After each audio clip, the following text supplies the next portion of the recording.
Hello student, स्वागत है आपका यूपीएससी विद डीएस में, जिसमें हम पढ़ रहे हैं विजन आईएएस का पीटी 365।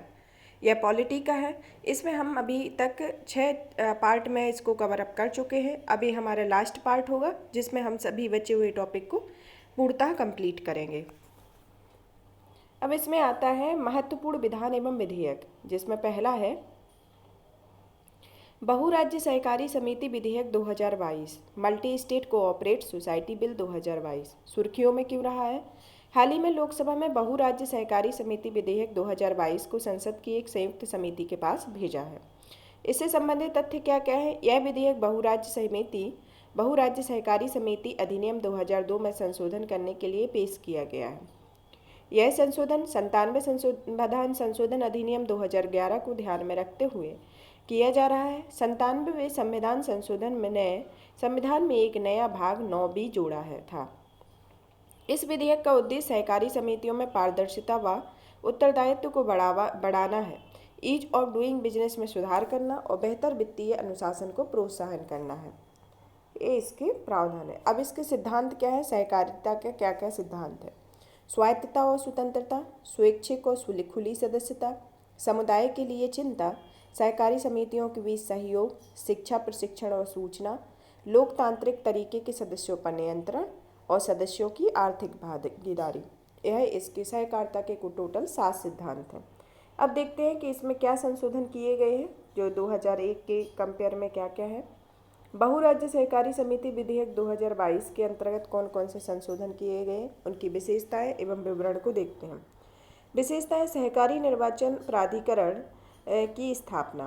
इस प्राधिकरण की स्थापना केंद्र सरकार करेगी। इसमें अध्यक्ष और उपाध्यक्ष के अलावा केंद्र सरकार द्वारा नियुक्त अधिकतम 3 सदस्य शामिल होंगे।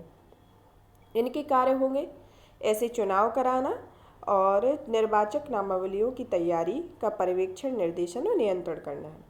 दूसरी विशेषता है सहकारी लोकपाल। केंद्र सरकार शिकायतों की जांच के लिए प्रादेशिक अधिकार क्षेत्र के साथ एक या एक से अधिक सहकारी लोकपाल की नियुक्ति कर सकेगी। समामेलन और विभाजन में सहकारी समितियों को मौजूदा एमएससीईएस में विलय करने की अनुमति देता है। एक आम आदमी बैठक में उपस्थित और मतदान करने वाली सहकारी समिति के कम से कम 2/3 सदस्यों को इस तरह से विलय कर देने के लिए अनुमति देने के लिए एक संकल्प पारित करना होगा। अगली विशेषता है सहकारी पुनर्निर्माण और विकास निधि। ऋण एमएससीएस के पुनरुद्धार के लिए सहकारी पुनर्निर्माण और विकास निधि की स्थापना की जाएगी। और अगली विशेषता है यह निर्देशक मंडल की संरचना में संशोधन करती है। निर्देशक मंडल में कम से कम एक निर्देशक अनुसूचित जाति जनजाति और 2 निर्देशक महिलाएं होगी। अपराधियों के लिए दंड में वृद्धि। रिटर्न या सूचना दाखिल करने में विफल होना एक अपराध होगा। इन सभी अपराधों के लिए जुर्माना 5,000 रुपये से बढ़ाकर 1 लाख रुपये कर दिया जाएगा। संवर्ती लेखा परीक्षक। ऐसी बहुराज्य समितियों के लिए एक नई धारा 71 सम्मिलित करना जिसका वार्षिक टर्नओवर या जमा राशि केंद्र सरकार द्वारा निर्धारित टर्नओवर या राशि से अधिक हो। अब सहकारिता के बारे में। सहकारिता क्या है? सहकारिता समिति समान आवश्यकता वाले व्यक्तियों को एक स्वैच्छिक संगठन होता है। समिति में शामिल लोग आर्थिक हितों की प्राप्ति के लिए एक साथ कार्य करते हैं, जिसका उद्देश्य समाज के गरीब वर्गों के हितों पर ध्यान केंद्रित करते हुए अपने सदस्यों को सहायता प्रदान करना होता है। सहकारी समिति स्वयं सहायता या पारंपरिक सहायता के सिद्धांत पर कार्य करती है। सहकारिता राज्य सूची का विषय है। इसमें मुख्य रूप से केंद्र सरकार के समर्थन और मार्गदर्शन के साथ राज्य सरकारों तथा केंद्र शासित प्रदेशों के प्रशासन के अधीन आता है। महाराष्ट्र में इनकी सबसे अधिक संख्या 567 है। इसके बाद उत्तर प्रदेश में 147 और नई दिल्ली में 133 है। विश्व की 300 सबसे बड़ी सहकारी समितियों में भारत की 3 समितियां अमूल, इफ़को और किफको भी शामिल हैं। अब आता है बहुराज्य सहकारी समिति अधिनियम 2002। इसके अंतर्गत क्या क्या प्रावधान अधिनियमित किए गए हैं? पहला, सहकारी समितियों से संबंधित कानूनों को समेकित और संशोधित करना। इसका उद्देश्य एक राज्य तक सीमित नहीं होंगे, एक से अधिक राज्यों के हितों की पूर्ति करेंगे। स्वयं सहायता और पारस्परिक सहायता के आधार पर लोगों की संस्थाओं के रूप में सहकारी समितियों के स्वैच्छिक गठन तथा लोकतांत्रिक कामकाज को सुगम बनाना है। उन्हें अपनी आर्थिक और सामाजिक बेहतरी को बढ़ावा देने में सक्षम बनाना और कार्यात्मक स्वायत्तता प्रदान करना है। भारत में सहकारी समितियों के क्या क्या प्रकार हैं, इसको देखते हैं। पहला, सहकारी ऋण समितियां। इस समिति सदस्यों से जमा राशि स्वीकार करती हैं और उचित दरों पर ऋण प्रदान करती हैं। सहकारी समितियां, पहला तो है सहकारी ऋण समितियां जो सदस्यों से जमा राशि स्वीकार करती हैं। दूसरी है उत्पादक सहकारी समितियां, ये लघु स्तर के उत्पादकों के हितों की रक्षा करती हैं। उपभोक्ता सहकारी समितियां, ये उचित कीमतों पर उत्पादों को बनाकर आम उपभोक्ताओं के हितों की रक्षा करती हैं। सहकारी कृषि समितियां, इसमें प्रत्येक सदस्य किसान व्यक्तिगत रूप से अपने भूमि का स्वामी बना रहता है। आवास शहरी समितियां, ये मध्यम और निम्न आय वर्ग के लोगों को किफ़ायती आवास उपलब्ध कराती हैं। विपणन सहकारी समितियां, ये उत्पादकों की सौदेबाजी करने की शक्ति को बढ़ाती हैं। अब आते हैं सहकारी समितियों से संबंधित कानून और संवैधानिक और कानूनी प्रावधान क्या क्या हैं। 7वीं अनुसूची। 7वीं अनुसूची के तहत यह राज्य सूची का विषय है। अनुच्छेद 19(1)(c) में सहकारी समितियों के गठन के अधिकार को मौलिक अधिकार बनाना है। 97वें संविधान संशोधन अधिनियम 2011 ने सहकारी समितियों के गठन को मौलिक अधिकार बनाया है। अनुच्छेद 43B राज्य के नीति निर्देशक तत्वों के अंतर्गत राज्य सहकारी समितियों के स्वैच्छिक गठन, स्वायत्त कामकाज, लोकतांत्रिक नियंत्रण, पेशेवर प्रबंधन को बढ़ावा देने का प्रयास करेगा। भाग 9B, ये सहकारी समितियों के निगमन, बोर्ड के सदस्यों और पदाधिकारियों के लिए शर्तों तथा सहकारी समितियों के प्रभावी प्रबंधन से संबंधित 9B में अनुच्छेद 243 ZH से लेकर अनुच्छेद ZT तक शामिल है। बहुराज्य सहकारी समिति अधिनियम 2002 इसके अंतर्गत लाया गया, जिसमें कहा गया कि यह एक से अधिक राज्य संचालित होने वाले सहकारी समितियों के पंजीकरण का प्रावधान करता है। अब संबंधित तथ्य क्या क्या है। Government e market place. Government e market place पर सहकारी समितियों की ऑनबोर्डिंग की शुरुआत से सहकारी समितियों की भी अन्य सहकारी खरीदारी की तरह गवर्नमेंट ई मार्केट पोर्टल के माध्यम से खरीदारी कर सकेंगे। यह एक वन स्टॉप पोर्टल है। इसे इलेक्ट्रॉनिक और सूचना प्रौद्योगिकी मंत्रालय के तहत आपूर्ति और निपटान महानिदेशालय ने विकसित किया है। यह पोर्टल वस्तुओं एवं सेवाओं की ऑनलाइन खरीद के माध्यम से व्यापक आर्थिक लाभ प्रदान करता है। सहकारी उपभोक्ताओं को गवर्नमेंट ई मार्केट प्लेस के माध्यम से खरीदारों के लिए अधिकृत किया गया है। वित्त मंत्रालय ने इसे अनिवार्य बना दिया है। इसके पहले चरण में 100 करोड़ रुपए का टर्नओवर और जमा राशि वाली सभी पात्र सहकारी समिति पोर्टल पर जाकर ऑर्डर शुरू कर सकेगी। यह कदम सहकारी समितियों को लागत के मामले में दक्षता प्रदान करेगा। अब तक सहकारी समितियों को खुले बाजार से सामान और सेवाएं खरीद रही हैं। अब नेक्स्ट टॉपिक आते हैं विदेशी योगदान विनिमय अधिनियम, foreign contribution regulation act, FCRA। FCRA का विकास सबसे पहले देखते हैं। इसका विकास 1969 में संसद ने विदेशी शक्ति के हस्तक्षेप पर चिंता व्यक्त की। 1976 में आपातकाल के दौरान विदेशी योगदान अधिनियम 1976 पारित किया गया और 2010 में FCRA 2010 से यह कानून और मजबूत हो गया। इसका उद्देश्य राष्ट्रीय हित के लिए हानिकारक किसी भी गतिविधि हेतु विदेशी फंड के उपयोग को प्रतिबंधित करना है और 2020 में NGO द्वारा विदेशी फंड की प्राप्ति और उपयोग पर सख्त नियंत्रण और जांच के लिए FCRA 2010 में संशोधन करता है। अब इसमें क्यों ये सुर्खियों में रहा है। केंद्र सरकार ने नागरिकों पर FCRA के अनुपालन संबंधी बोझ को कम करने के लिए विदेशी योगदान संशोधन नियम 2022 अधिसूचित किया है। इससे संबंधित तथ्य क्या कह रहे हैं। विदेशी योगदान विनिमय अधिनियम 2011 में संशोधन किया गया है। इसके तहत अब तक कोई भी विदेशी व्यक्ति भारत सरकार को सूचित किए बिना अधिकतम 10 लाख रुपए भेज सकता है। यदि योगदान या अंशदान की राशि 10 लाख रुपए से अधिक है तो सरकार को सूचित करने के लिए व्यक्ति के पास 3 महीने का समय होगा। इससे पहले केवल 30 दिन का समय दिया जाता था। इसमें यह संशोधन किया गया है। इससे पहले निम्नलिखित को विदेशी योगदान प्राप्त करने की अनुमति नहीं थी। हालांकि ये अंशदान प्राप्त कर सकते हैं राजनीतिक दल, विधायिका के सदस्य, चुनाव में उम्मीदवार, सरकारी कर्मचारी, न्यायाधीश, पत्रकार, मीडिया हाउस। FCRA के तहत फंड प्राप्त करने के लिए पंजीकरण या पूर्व अनुमति प्राप्त करने हेतु आवेदन करना होता है। केंद्र सरकार इस हेतु सूचित करने का निर्धारित समय सीमा 15 दिन से बढ़ाकर 45 दिन कर दी गई है।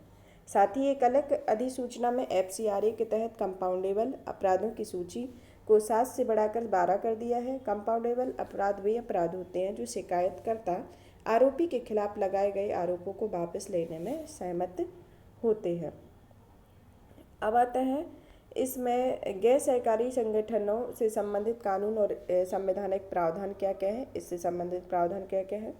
यह भी 7वीं अनुसूची के तहत संवर्ती सूची का व्यवसाय है जो धर्मार्थ और चैरिटेबल संस्थानों और धार्मिक संस्थानों का उल्लेख किया गया है इसमें।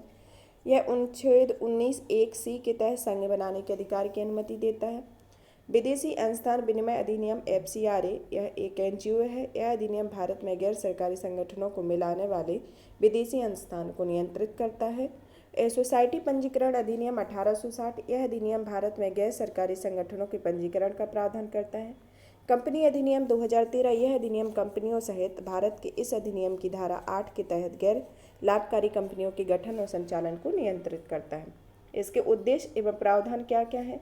किसी विदेशी स्रोत के माध्यम से वस्तु, मुद्रा या शेयर के रूप में किए गए दान, वितरण या हस्तांतरण को विदेशी योगदान कहा जाता है। FCRA का कार्यान्वयन गृह मंत्रालय द्वारा किया जाता है। गृह मंत्रालय इंटेलिजेंस ब्यूरो द्वारा की गई जांच की पूर्व की घटनाओं के आधार पर यह प्रस्ताव को स्वीकृत और अस्वीकृत करती है। इससे संबंधित प्रावधान या क्या इसमें संशोधन किए गए थे 2020 के बाद से। विशेषताएं। विदेशी फंड में विदेशी फंड गैर सरकारी संगठनों के प्रत्येक पदाधिकारी को विदेशी योगदान प्राप्त करने के लिए पंजीकरण के जरिए पूर्व अनुमति लेना और अपना आधार कार्ड प्रस्तुत करना अनिवार्य होगा। यह निम्नलिखित समूहों के लिए विदेशी योगदान को प्रतिबंधित करता है। जैसे इसको देखते हैं कि कौन विदेशी अनुदान प्राप्त नहीं कर सकता है। चुनाव में उम्मीदवार, न्यायाधीश व सरकारी कर्मचारी, पत्रकार या समाचार पत्र या मीडिया ब्रॉडकास्टिंग कंपनी, विधायिका के सदस्य, राजनीतिक दल या उनके पदाधिकारी और राजनीतिक प्रगति के संगठन। हालांकि विदेशी योगदान संशोधन नियम 2022 द्वारा इस प्रतिबंध को हटा दिया गया है। ये पहले था, इसको हटा दिया गया है। अब इसके खाते के बारे में। FCRA के खाते में विदेशी योगदान प्राप्त करने के लिए भारतीय स्टेट बैंक नई दिल्ली की निर्धारित शाखाओं में नामित FCRA खाता खोलना होगा। इसमें विदेशी योगदान के अलावा कोई अन्य धनराशि प्राप्त या जमा नहीं की जा सकती।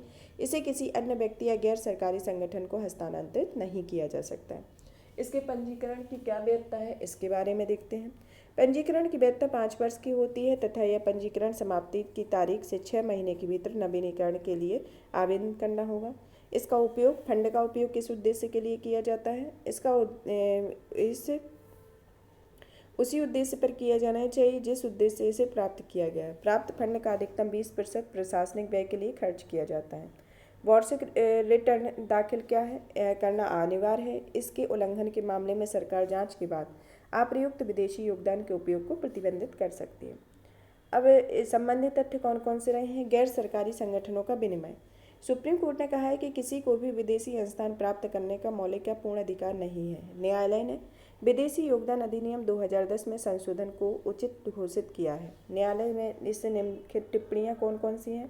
पहला, एक संप्रभु लोकतांत्रिक राष्ट्र इस आधार पर विदेशी अनुदान स्वीकार करने पर पूरी तरह से प्रतिबंध लगाने के लिए स्वतंत्र है कि यह अनुदान राष्ट्र की संवैधानिक नैतिकता को कमजोर कर रहा है। दूसरा, विदेशी अनुदान का देश की सामाजिक, आर्थिक संरचना और राजनीतिक मुद्दों पर महत्वपूर्ण प्रभाव पड़ सकता है। तीसरा, विदेशी सहायता का अर्थ एक विदेशी अनुदान दाता की उपस्थिति से भी है जो विदेश की नीतियों को प्रभावित कर सकता है।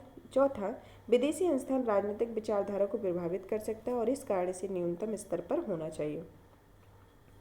NGO सरकार का हिस्सा नहीं होते लेकिन ये वैधानिक दर्जा प्राप्त होते हैं। ये ट्रस्ट, सोसाइटी या प्राइवेट लिमिटेड गैर सरकारी कंपनी के रूप में पंजीकृत होते हैं। भारत में NGO के विनिमय के संबंध में प्रावधान क्या क्या है। FEMA 1999 विदेशी मुद्रा प्रबंधन अधिनियम। कुछ NGO ऐसे हैं जो FEMA के तहत पंजीकृत हैं और भारत में अलग अलग संघों को विदेशी धन का वितरण करते हैं। FEMA को वित्त मंत्रालय द्वारा विनियमित किया जाता है। इसे बाहरी व्यापार तथा भुगतान को सुविधाजनक बनाने के लिए विदेशी मुद्रा से संबंधित कानून को समेकित और संशोधित करने हेतु पेश किया गया था। अब आता है मॉडल टेनेंसी एक्ट 2021। हाल ही में चार राज्यों आंध्र प्रदेश, तमिलनाडु, उत्तर प्रदेश और असम। कौन कौन सा राज्य? आंध्र प्रदेश, तमिलनाडु, उत्तर प्रदेश और असम ने अपने किराएदारी कानून को संशोधित किया है। ये संशोधन इन राज्यों के कानूनों को मॉडल टेनेंसी एक्ट के अनुरूप बनाने के लिए किए गए हैं। यह मॉडल टेनेंसी एक्ट 2021 के बारे में देखते हैं। पहला, आवासन और शहरी कार्य मंत्रालय ने MTA 2021 को मंजूरी दे दी है। इस अधिनियम का उद्देश्य सभी राज्यों और केंद्र शासित प्रदेशों में किसी परिसंपत्ति को किराए पर लेने की प्रक्रिया को सरल और कारगर बनाना है। साथ ही इसका उद्देश्य रियल एस्टेट क्षेत्र में किराया अर्थव्यवस्था को सहयोग प्रदान करना है। 2021 में जम्मू कश्मीर को मॉडल टेनेंसी एक्ट को अपनाने वाला पहला केंद्र शासित प्रदेश बन गया। आवास संविधान की 7वीं अनुसूची में राज्य सूची का एक विषय है, इसलिए यह मॉडल अधिनियम केवल एक सुझाव देने वाला ढांचा है। किराए के आवास अनुबंधों को विनियमित करते समय राज्य को इस अधिनियम का पालन करना चाहिए। यह 70 साल से अधिक पुराने पूर्वी पंजाब शहरी किराया प्रतिबंध अधिनियम 1949 की मौजूदा किराएदारी प्रावधानों को प्रतिस्थापित करता है। अब मॉडल टेनेंसी एक्ट की क्या विशेषताएं रही हैं? इसके विनिर्देश और विवरण। किस पर लागू होता है? यह आवास, वाणिज्यिक और शैक्षणिक उपयोग वाले परिसरों को कवर करेगा, लेकिन औद्योगिक उपयोग वाले परिसरों को नहीं। इसमें होटल, लॉजिंग हाउस, सराय आदि भी शामिल नहीं होंगे। किराएदारी से समझौता क्या क्या करेंगे? सभी परिसरों को पारंपरिक रूप से सहमत शर्तों पर एक लिखित समझौते के बाद ही किराए पर दिया जाएगा। साथ ही किराएदारी अनुबंध की तारीख से 2 महीने के भीतर प्रस्तावित किराया प्राधिकरण को इस बारे में सूचित किया जाएगा। किराएदारी की अवधि क्या होगी? नवीनीकरण या विस्तार के लिए मकान मालिक से अनुरोध कर सकता है। यह किराएदारी अवधि के अंत में या किसी आदेश द्वारा किराएदारी अवधि की समाप्ति पर परिसर खाली करने में विफल रहता है तो उसे भुगतान करना होगा। पहले 2 महीनों के लिए मासिक किराए का दुगना और बाद में जब वह परिसर खाली नहीं करता है तो मासिक किराए का 4 गुना उसे भुगतान करना होगा। सिक्योरिटी डिपॉजिट में यह आवासीय संपत्तियों के लिए अधिकतम 2 महीने के लिए किराए तक और गैर आवासीय संपत्ति के लिए न्यूनतम 6 महीने के किराए तक सीमित कर दिया गया है। डिजिटल प्लेटफॉर्म में यह किराएदारी समझौतों और अन्य दस्तावेजों को प्रस्तुत करने के लिए राज्य की स्थानीय भाषा में स्थापित किया जाएगा। किराए पर लिए गए स्थानों को किसी और को किराए पर देना, यह केवल मकान मालिक की पूर्व सहमति से ही किया जा सकता है। इसके अलावा यदि मकान में कोई संरचनात्मक परिवर्तन किया जाता है तो वह केवल मकान मालिक की लिखित सहमति से ही हो सकता है। यह इसके संबंधित है। अब आते हैं त्रिस्तरीय निवारण प्रणाली। इसमें त्रिस्तरीय निवारण प्रणाली को भी दिया गया है। इसमें जैसे किराया अधिकरण, किराया अदालत और किराया प्राधिकरण, यह त्रिस्तरीय समस्या समाधान प्रणाली है। मॉडल अधिनियम एक त्रिस्तरीय अर्ध न्यायिक विवाद न्याय निर्णय तंत्र स्थापित करता है। इसके अंतर्गत किराया प्राधिकरण, किराया न्यायालय और किराया अधिकरण शामिल होते हैं, जो विवादों का त्वरित समाधान करते हैं। साथ ही सिविल कोर्ट से किराएदारी विवादों के बोझ को कम करते हैं। किराया का न्यायालय और किराया अधिकरण द्वारा शिकायत का निवारण 60 दिनों के भीतर किया जाना चाहिए। राज्य सरकार के अनुमोदन से जिला कलेक्टर द्वारा किराया प्राधिकरण और किराया न्यायालयों की नियुक्ति की जाएगी। राज्य संबंधित क्षेत्राधिकार वाले हाईकोर्ट के साथ परामर्श करने के बाद प्रत्येक जिले में किराया अधिकरण स्थापित कर सकता है। मॉडल अधिनियम के अंतर्गत प्रावधानों से संबंधित मामलों में किसी भी सिविल कोर्ट का क्षेत्राधिकार नहीं होगा। खाली करने के संबंध में क्या विवरण दिए गए हैं? एक किराएदार से मकान खाली कराने के लिए मकान मालिक को किराया प्राधिकरण से आवेदन करना होगा। किराएदार को निम्नलिखित शर्तों के आधार पर बेदखल किया जा सकता है। पहला, तय किराया देने से इनकार कर दिया हो। दूसरा, 2 महीने से अधिक समय तक किराए का भुगतान नहीं किया हो। तीसरा, लिखित सहमति के बिना परिसर के कुछ भागों या पूरे परिसर पर कब्जा कर लिया हो और एक लिखित नोटिस के बाद भी परिसर का दुरुपयोग कर रहा हो। अब आता है दंड प्रक्रिया नियम 2012, क्रिमिनल प्रोसीडर आइडेंटिफिकेशन रूल्स 2021। यह चर्चा में क्यों रहा? गृह मंत्रालय ने दंड प्रक्रिया अधिनियम 2022 को शासित करने वाले दंड प्रक्रिया नियम 2022 को अधिसूचित किया है। दंड प्रक्रिया अधिनियम 2022 के बारे में, यह अधिनियम बंदी शिनाख्त अधिनियम 1920 की जगह लेगा। बंदी शिनाख्त अधिनियम 2020 को दोषी व्यक्तियों एवं आरोपियों की जैविक माप और फोटोग्राफी लेने हेतु पारित किया गया था। 2022 का अधिनियम कानून के प्रावधानों के तहत किए जाने वाले माप के दायरे और कार्यक्षेत्र का विस्तार करता है, जिसका उद्देश्य अपराध में शामिल व्यक्ति की विशिष्ट पहचान सुनिश्चित करना है। इसमें आपराधिक मामले को सुलझाने में जांच एजेंसियों की मदद मिलेगी। इसके क्या प्रावधान रहे हैं 2020 को एक नज़र में देखते हैं। विशेषताएं और विवरण। कुछ प्रावधानों के दायरे का विस्तार। इसके विवरण में संबंधित दायरों का विस्तार। निम्न संबंधित दायरे का विस्तार किया गया है। पहला, माप के रूप में जाने वाले डेटा का प्रकार, वे व्यक्ति जिनसे ऐसा डेटा लिया जा सकता है। और तीसरा, वह प्राधिकारी जो इस तरह का डेटा लेने के लिए आदेश दे सकता है। और नियम बनाने की शक्ति। एकत्र किए गए डेटा का संरक्षण। अधिनियम के अनुसार एकत्र किए गए डेटा को उसे एकत्रित करने की तिथि से 75 वर्ष तक डिजिटल और इलेक्ट्रॉनिक रूप से सुरक्षित रखा जाएगा। और सीपीए 2022 के तहत उन व्यक्तियों के रिकॉर्ड को नष्ट कर दिया जाएगा जिन्हें पहले दोषी नहीं ठहराया गया था और जिन्हें बिना मुकदमा के रिहा व मुक्त कर दिया गया था, न्यायालय द्वारा बरी किया गया है। विवरण देने से मना करना। विवरण देने से मना करने के लिए भारतीय दंड संहिता 1860 के तहत अपराध माना जाएगा। एनसीआरबी की क्या भूमिका रहेगी? एनसीआरबी को अधिनियम के दायरे में आने वाले व्यक्तियों से संबंधित विवरण एकत्र करने की शक्ति दी गई है। एनसीआरबी यह विवरण राज्य सरकार और संघ राज्य क्षेत्रों के प्रशासन या कानून लागू करने वाली अन्य एजेंसियों को एकत्रित कर सकता है। इस अधिनियम के तहत एनसीआरबी के अन्य कार्यों में उसके द्वारा एकत्र किए गए डेटा या विवरण को भंडारण, प्रसंस्करण, प्रसार और उसे नष्ट करना शामिल है। अब इसकी तुलना देखते हैं कि 1920 में क्या अधिनियम था, 1922 में क्या परिवर्तन हुआ। कौन सा डेटा एकत्र किया जा सकता है? 1920 में था फिंगरप्रिंट, फुटप्रिंट और फोटोग्राफी। और इसमें 2022 में क्या क्या जोड़ा गया है?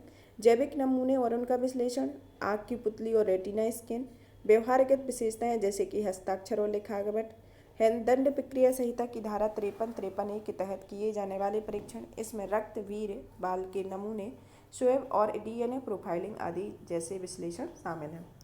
19 किन व्यक्तियों के डेटा एकत्र किए जा सकते हैं? 1920 में ऐसे व्यक्ति जिन्हें 1 वर्ष या उससे अधिक के कठोर कारावास से दंडनीय अपराध के लिए दोषी ठहराया गया है या गिरफ्तार किया गया है। ऐसे व्यक्ति जिन्हें अच्छा व्यवहार करने या शांति बनाए रखने की गारंटी देनी पड़ी है। और मजिस्ट्रेट अन्य मामलों में आपराधिक जांच में मदद के लिए गिरफ्तार किए गए किसी व्यक्ति का डेटा लेने के आदेश दे सकता है। और 2022 में परिवर्तन किए गए उसमें किसी भी अपराध के लिए दोषी ठहराए गए गिरफ्तार किए गए व्यक्ति से, हालांकि बलपूर्वक जैविक नमूने केवल ऐसे व्यक्ति से ही लिए जा सकते हैं जैसे किसी महिला या बच्चे के विरुद्ध अपराध के लिए गिरफ्तार किया गया हो। यह ऐसे मामले में भी किया जा सकता है जहां किसी अपराध के लिए न्यूनतम सजा 7 वर्ष की कैद है, किसी प्रिवेंटिव डिटेंशन कानून के अंतर्गत हिरासत में लिए गए व्यक्ति से संबंधित हो और मजिस्ट्रेट के आदेश पर जांच में मदद के लिए किसी व्यक्ति से के नमूने लिए जा सकते हैं। अब आता है वह प्राधिकारी जो डेटा एकत्र करने के लिए कह सकता है या निर्देश दे सकता है। वह 1920 में सीआरपीसी के तहत जांच अधिकारी, पुलिस स्टेशन का प्रभारी अधिकारी अथवा उप निरीक्षक या उससे ऊपर का रैंक का अधिकारी और मजिस्ट्रेट इसको कर सकता था। और 2022 में पुलिस स्टेशन का प्रभारी अधिकारी या हेड कांस्टेबल या उससे ऊपर की रैंक अधिकारी, जेल का हेड वार्डन, मेट्रोपॉलिटिकल मजिस्ट्रेट या प्रथम श्रेणी का न्यायिक मजिस्ट्रेट, यदि व्यक्ति से अच्छे व्यवहार या शांति बनाए रखने की अपेक्षा की गई है तो एग्जीक्यूटिव मजिस्ट्रेट। विवरण एकत्र करने के तरीके आदि के संदर्भ में नियम बनाने की शक्ति 1920 में राज्य सरकार के पास थी और 2022 में राज्य सरकार के साथ साथ केंद्र सरकार के भी पास है। अब आता है मध्यस्थता विधेयक 2021। हाल ही में कानून और न्याय संबंधी संसदीय स्थायी समिति में मध्यस्थता विधेयक 2021 में महत्वपूर्ण बदलावों की सिफारिश की है। मध्यस्थता क्या है, इसके बारे में पढ़ते हैं। मध्यस्थता वस्तुतः संबंधित पक्षों के उपलब्ध वैकल्पिक विवाद समाधान का एक रूप है। यह एक स्वैच्छिक प्रक्रिया है। इसके तहत संबंधित पक्ष एक स्वतंत्र निष्पक्ष तीसरे व्यक्ति की सहायता से विवादों को निपटाने का प्रयास करते हैं। मध्यस्थ संबंधित पक्षों पर समाधान को थोपता नहीं है, बल्कि वह एक अनुकूल माहौल प्रदान करता है जिसमें वे अपने विवादों को सुलझा सकते हैं। 2019 में भारत मध्यस्थता पर सिंगापुर कन्वेंशन का हस्ताक्षरकर्ता बन गया, लेकिन अभी तक इसकी पुष्टि नहीं है। यह अंतर्राष्ट्रीय मध्यस्थता से उत्पन्न विवादों निपटान समझौतों की सीमा पार प्रवर्तन के लिए एक रूपरेखा प्रदान करता है। इसके प्रकार देख सकते हैं। जो वैकल्पिक विवाद समाधान है, इसके 5 प्रकार हैं। पहला, समझौता वार्ता। समझौता वार्ता यह पारंपरिक रूप से संबंधित पक्षकारों और उनके वकील के प्रत्यक्ष आधार पर संपन्न होता है। इसमें तटस्थ तृतीय पक्ष शामिल नहीं होता है। दूसरा, मीडिएशन एक बहुत ही लचीली प्रक्रिया है। इसे विवाद के दौरान किसी भी समय प्रभावी ढंग से इस्तेमाल किया जा सकता है। तीसरा है सहयोगी कानून। इसके तहत दोनों पक्षकारों को प्रतिनिधित्व एक सहयोगी वकील द्वारा किया जाता है और दोनों पक्षकार मुकदमा नहीं करने के सहमत होते हैं। मध्यस्थता इसके तहत साक्ष्य की प्रस्तुति के बाद एक तटस्थ मध्यस्थ द्वारा निर्णय दिया जाता है, जिसे पंचाट भी कहा जाता है। और सुलह इसके तहत एक तटस्थ तृतीय पक्ष द्वारा संबंधित पक्षकारों से प्राप्त सूचना के आधार पर बातचीत कर समाधान के विकल्प प्रदान किए जाते हैं। अब आता है भारत में मध्यस्थता। भारत में मध्यस्थता 2002 में सिविल प्रक्रिया संहिता 1908 में धारा 89 को जोड़ा गया था। 2002 में सिविल प्रक्रिया संहिता में 1908 में धारा 89 जोड़ी गई थी। इस धारा ने विवादों के निपटारे के साधनों में से एक के रूप में मध्यस्थता की शुरुआत की थी। मध्यस्थता और सुलह अधिनियम 1996 ने न्यायालय के हस्तक्षेप के बिना मध्यस्थता के उपयोग को तैयार किया था। कंपनी अधिनियम 2013 में केंद्र सरकार के लिए मध्यस्थता और सुलह पैनल बनाए रखना अनिवार्य बनाया था। उपभोक्ता संरक्षण विधेयक 2015 किसी भी उपभोक्ता विवाद एजेंसी के समक्ष शिकायत पेश करने शिकायत स्वीकार करने से पहले मामले में विवादों की मध्यस्थता करने का प्रावधान करता है। 2021 में संसद में मध्यस्थता विधेयक पेश किया गया था। इसमें कुछ इसके मध्यस्थता से संबंधित कुछ विशेषताएं इसको देखते हैं। मुकदमेबाजी से पहले मध्यस्थता। इसके विवरण में संबंधित पक्षों से अपेक्षा की जाती है कि वे न्यायालय या किसी अधिकरण के पास जाने से पहले मध्यस्थता के जरिए सिविल या वाणिज्यिक विवादों का समाधान करने का प्रयास करें। अगर संबंधित पक्ष कोई समझौता नहीं कर पाते हैं तो न्यायालय या अधिकरण सुनवाई के किसी भी चरण में संबंधित पक्षों को मध्यस्थता के लिए भेज सकते हैं। ऐसा तब होता है जब संबंधित पक्ष इसके लिए अनुरोध करते हैं। मध्यस्थता के लिए अनुपयुक्त विवाद। इसके विवाद में निम्नलिखित बिंदु शामिल हैं। पहला, नाबालिग या मानसिक रूप से अस्वस्थ लोगों के संदर्भ में दावे से संबंधित विवाद। क्रिमिनल दांडिक अपराध के अभियोजन से जुड़े विवाद। तीसरे पक्ष के अधिकारों से प्रभावित करने वाले विवाद। और केंद्र सरकार इस सूची में संशोधन कर सकती है। यह किस पर लागू होता है? यह विधेयक भारत में मध्यस्थता की कार्रवाइयों पर लागू होगा। सिर्फ घरेलू पक्ष शामिल है। कम से कम एक पक्षकार विदेशी या वाणिज्यिक विवाद से संबंधित है। अगर विवाद में केंद्र या राज्य सरकार की पक्षकार है तो विधेयक में निम्नलिखित मामले शामिल होते हैं, जैसे वाणिज्यिक विवाद, सरकार द्वारा अधिसूचित कोई अन्य विवाद होता है। मध्यस्थता की प्रक्रिया किसके बीच होती है? यह गोपनीय होती है या 180 दिनों के भीतर अंदर होनी चाहिए। मध्यस्थों में निम्नलिखित के द्वारा नियुक्त किया जाता है: आपसी समझौते से संबंधित पक्षों द्वारा और मध्यस्थ सेवा प्रदाता द्वारा। भारतीय मध्यस्थता परिषद के अंतर्गत देखते हैं। केंद्र सरकार इसकी स्थापना करेगी। इसमें एक अध्यक्ष, 2 पूर्णकालिक सदस्य, 3 पदेन सदस्य और 1 अल्पकालिक सदस्य होता है। इसके कार्य में मध्यस्थों का पंजीकरण करना और मध्यस्थता सेवा प्रदाताओं और मध्यस्थी संस्थानों को मान्यता देना। मध्यस्थता समाधान समझौते के परिणामस्वरूप अंतिम बाध्यकारी और न्यायालय के निर्णयों के तहत लागू होंगे। हालांकि इन्हें धोखाधड़ी, भ्रष्टाचार, ठगी के आधार पर चुनौती दी जा सकती है। अंतर्राष्ट्रीय मध्यस्थता। अंतर्राष्ट्रीय मध्यस्थता की परिभाषा और सिंगापुर कन्वेंशन के प्रावधानों को इस विधेयक में शामिल किया गया है। यह कन्वेंशन विवादित पक्षों को क्रॉस बॉर्डर समाधान समझौते को आसानी से लागू करने में सक्षम बनाता है और इस प्रकार यह अंतर्राष्ट्रीय व्यापार और वाणिज्य को सुगम बनाता है। सामुदायिक मध्यस्थता यह किसी क्षेत्र या स्थान के निवासियों के बीच शांति और सौहार्द को प्रभावित करने की आशंका वाले विवादों का समाधान करती है। इससे संबंधित तथ्य कौन कौन से हैं? नई दिल्ली अंतर्राष्ट्रीय मध्यस्थता केंद्र अधिनियम 2022। इस अधिनियम को नई दिल्ली अंतर्राष्ट्रीय मध्यस्थता केंद्र अधिनियम 2019 में संशोधन किया गया। संशोधन के दौरान नई दिल्ली अंतर्राष्ट्रीय मध्यस्थता केंद्र का नाम बदलकर भारतीय अंतर्राष्ट्रीय मध्यस्थता केंद्र कर दिया गया। इसके प्रावधान क्या थे? मध्यस्थता के संचालन के तरीके और वैकल्पिक विवाद समाधान के अन्य रूपों में केंद्र सरकार निर्धारित करेगी। यह विधेयक सरकार को अधिनियम के लागू होने की तारीख से 5 साल तक इसके कार्यान्वयन में आने वाली किसी भी कठिनाई को दूर करने की अनुमति देता है। वैकल्पिक विवाद समाधान के लाभ क्या क्या है?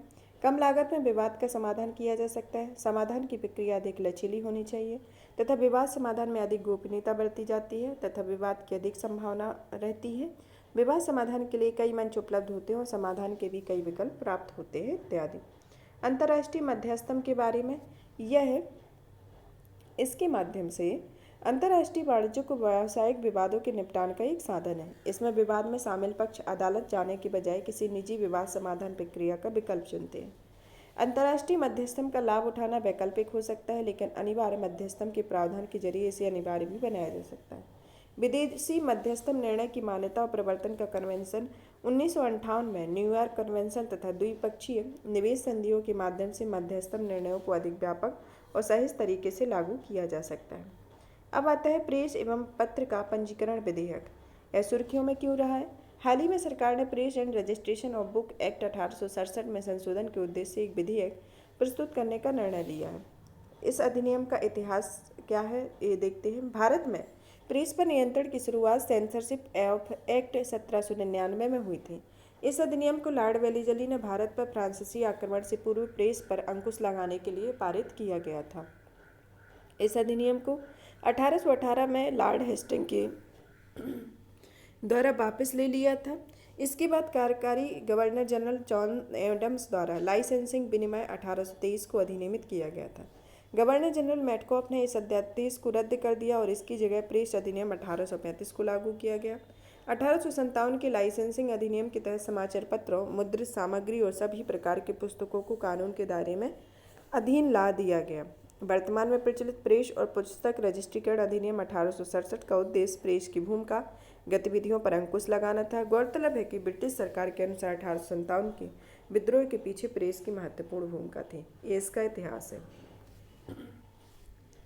इससे संबंधित तथ्य कौन कौन से हैं? 1867 में इस अधिनियम ने प्रेस को नियंत्रित करने, पुस्तकों के प्रकाशन को विनियमित करने, वाक एवं अभिव्यक्ति की स्वतंत्रता पर आपातकालीन अंकुश लगाने में सरकारों की मदद की थी। इस अधिनियम के प्रावधान के तहत प्रत्येक समाचार पत्र के मुद्रक को समाचार पत्र के प्रत्येक अंक की 2 प्रतियां सरकार को निःशुल्क और प्रत्येक अंक की 1 प्रति प्रेस रजिस्ट्रार को देनी होती थी। इस अधिनियम के तहत केंद्र सरकार को भारतीय समाचार पत्रों के लिए रजिस्ट्रार को नियुक्त करने की शक्ति प्रदान की गई थी। इसके अतिरिक्त प्रेस रजिस्ट्रार को निर्धारित प्रारूप में समाचार पत्रों को अनिवार्य रूप से संकलित करना होता था। प्रिंट की गई प्रत्येक पुस्तक या प्रत्येक समाचार पत्र, मुद्रक का नाम, मुद्रण का स्थान, प्रकाशक का नाम एवं प्रकाशन का स्थान स्पष्ट रूप से लिखा होना चाहिए। इसके विधेयक के मुख्य बिंदु, उद्देश्य डिजिटल मीडिया और सूचना और प्रसारण मंत्रालय को दायरे में लाना। पंजीकरण 90 दिनों के भीतर प्रेस रजिस्ट्रार जनरल के पास होगा तथा सरकारी संस्था को प्रदान की गई शक्तियों में कानून के उल्लंघन की स्थिति में सरकारी संस्था के पास डिजिटल प्रकाशकों के खिलाफ कार्रवाइयों की शक्ति होगी। सरलीकरण इसकी प्रक्रिया ई पेपर के पंजीकरण की सरल प्रक्रिया को निर्धारित करती है, जिसका उद्देश्य पुस्तकों और संबंधित मामलों के पंजीकरण से संबंधित कुछ मौजूदा प्रावधान को हटाना भी है। नियम बनाने हेतु प्राधिकार की शक्ति, यह केंद्र सरकार, राज्य सरकार और उपयुक्त नियम विनिमय बनाने को सक्षम बनाता है, जिसका उद्देश्य समाचार पत्रों में समाचार, सरकारी विज्ञापन जारी करने, समाचार पत्रों की मान्यता तथा समाचार पत्रों के लिए ऐसी अन्य सुविधाओं हेतु मानदंड या शर्तों को विनियमित करता है। अपीलीय बोर्ड क्या है? प्रेस और पंजीकरण अपीलीय बोर्ड नामक एक अपीलीय बोर्ड का गठन किया जाएगा, जो प्रस्तावित अधिनियमों में निर्धारित शर्तों को पूरा करने के बाद बोर्ड निर्णय ले सकता है, जो बाध्यकारी और अंतिम होगा। अब इसमें महत्वपूर्ण सुर्खियां क्या क्या रही? संविधान अनुसूचित जाति जनजाति आदेश संशोधन विधेयक 2022। हाल ही में राज्यसभा ने संविधान आदेश विधेयक 2022 को पारित किया है। झारखंड के भोक्ता समुदाय को अनुसूचित जाति की सूची से बाहर कर उन्हें अनुसूचित जनजाति की सूची में शामिल करने के लिए पारित किया गया। संविधान के अनुच्छेद 341, 342 में राष्ट्रपति को यह शक्ति दी गई है कि वह किसी राज्य या संघ शासित प्रदेश के संबंध में अनुसूचित जातियों जनजातियों का निर्धारण करे। वह संबंधित राज्य के राज्यपाल से परामर्श करने के बाद आदेश जारी कर सकता है। केवल संसद के अधिनियम के द्वारा ही इसमें संशोधन किए जा सकते हैं। यह केंद्रीय मंत्रिमंडल ने संविधान संशोधन विधेयक 2022 को मंजूरी दी है। इसमें 4 जनजातियों को अनुसूचित जाति में शामिल किया गया। अनुसूचित जनजाति सूची में शामिल नई जनजातियाँ हिमाचल प्रदेश के ट्रांसगिरी क्षेत्र की हट्टी जनजाति, तमिलनाडु के पर्वतीय क्षेत्र में रहने वाली नारी कोरावन और कुरु विक्रन जनजाति और छत्तीसगढ़ की बिंझिया समुदाय। हट्टी के बारे में, हट्टी एक घनिष्ठ समुदाय है। इस समुदाय ने कस्बों में हाट नामक छोटे बाजारों में घरेलू सब्जियां, फसल, मांस और ऊन आदि बेचने की अपनी परंपरा से अपना नाम प्राप्त किया है। नारी कोरावन सियार पकड़ने वाले या क्रू विक्रम पक्षी खाने वाले घुमंतू आदिवासी समुदाय है। बिछिया ओडिशा और झारखंड में पाया जाने वाला निर्जातीय समुदाय है और इस समुदाय में परंपरा और संस्कृति की समृद्ध विरासत देखने को मिलती है। अब आता है बेट्टा कुरुबा समुदाय को अनुसूचित जनजातियों की सूची में शामिल किया गया है। बेट्टा कुरुबा समुदाय को अनुसूचित जनजाति का दर्जा देने के लिए लोकसभा में एक विधेयक पारित किया गया है। यह समुदाय कर्नाटक के चामराजनगर, कोडागू और मैसूर जिलों में निवास करता है। समुदाय के लोग वनोपज और बांस आदि का संग्रह करते हैं और समुदाय में अपनी बोली है जिसकी कोई लिपि नहीं है। ये लोग शिकार के आदि उपकरणों का इस्तेमाल करते हैं और सर्ववाद का पालन करते हैं। ये एग्ज़ाम की दृष्टि से काफ़ी इम्पोर्टेंट है, क्योंकि अनुसूचित जाति जनजाति से संबंधित क्वेश्चन एग्जाम में पूछे जाते हैं और अभी किस अनुसूचित जाति को जनजाति का दर्जा दिया गया, इससे रिलेटेड क्वेश्चन जरूर पूछा जाएगा। अब आता है धर्मांतरण रोधी विधेयक। धर्मांतरण रोधी विधेयक कर्नाटक विधान परिषद ने कर्नाटक धार्मिक स्वतंत्रता के अधिकार का संरक्षण नामक विधेयक पारित किया है। धार्मिक परिवर्तन को प्रतिबंधित और विनियमित करने वाला कोई केंद्रीय कानून नहीं है। कुछ राज्यों जैसे उड़ीसा, मध्य प्रदेश आदि ने बल, धोखाधड़ी या प्रलोभन द्वारा धर्म परिवर्तन को प्रतिबंधित करने के लिए कानून बनाए हैं। रिव स्टेनिलास बनाम मध्य प्रदेश राज्य 1977 में सुप्रीम कोर्ट ने मध्य प्रदेश और उड़ीसा के धर्मांतरण रोधी कानूनों को वैधता बरकरार रखा था। इस वाद में सुप्रीम कोर्ट ने इस बात पर प्रकाश डाला था कि संविधान के अनुच्छेद 25 में धर्मांतरण का अधिकार शामिल नहीं है। अब आता है उपासना स्थल अधिनियम 1991। यह अनुच्छेद यह जैन धर्मालय के एक उप संप्रदाय द्वारा संविधान के अनुच्छेद 32 के तहत दायर एक याचिका के द्वारा किया गया। इस याचिका में जैन समुदाय के एक संप्रदाय द्वारा उसी धर्म के एक अन्य संप्रदाय द्वारा अपने धार्मिक स्थानों के कथित रूपांतरण के खिलाफ उपासना स्थल अधिनियम 1991 के लागू करने की मांग की गई। 1991 का यह अधिनियम किसी भी उपासना स्थल के इस रूपांतरण पर रोक लगाता है। साथ ही यह किसी भी उपासना स्थल के उस धार्मिक चरित्र को बनाए रखने के लिए प्रावधान करता है जैसा यह 15 अगस्त 1947 को था। हालांकि इस अधिनियम के प्रावधान राम जन्मभूमि बाबरी मस्जिद मामले पर लागू नहीं होंगे। अधिनियम के प्रावधान क्या क्या है? पहला, यह किसी भी धार्मिक संप्रदाय के उपासना स्थल को या पूर्ण या आंशिक रूप से एक अलग धार्मिक संप्रदाय के उपासना स्थल में बदलने पर रोक लगाता है, यहाँ तक कि एक ही धार्मिक संप्रदाय को एक अलग खंड में रूपांतरण को भी रोकता है।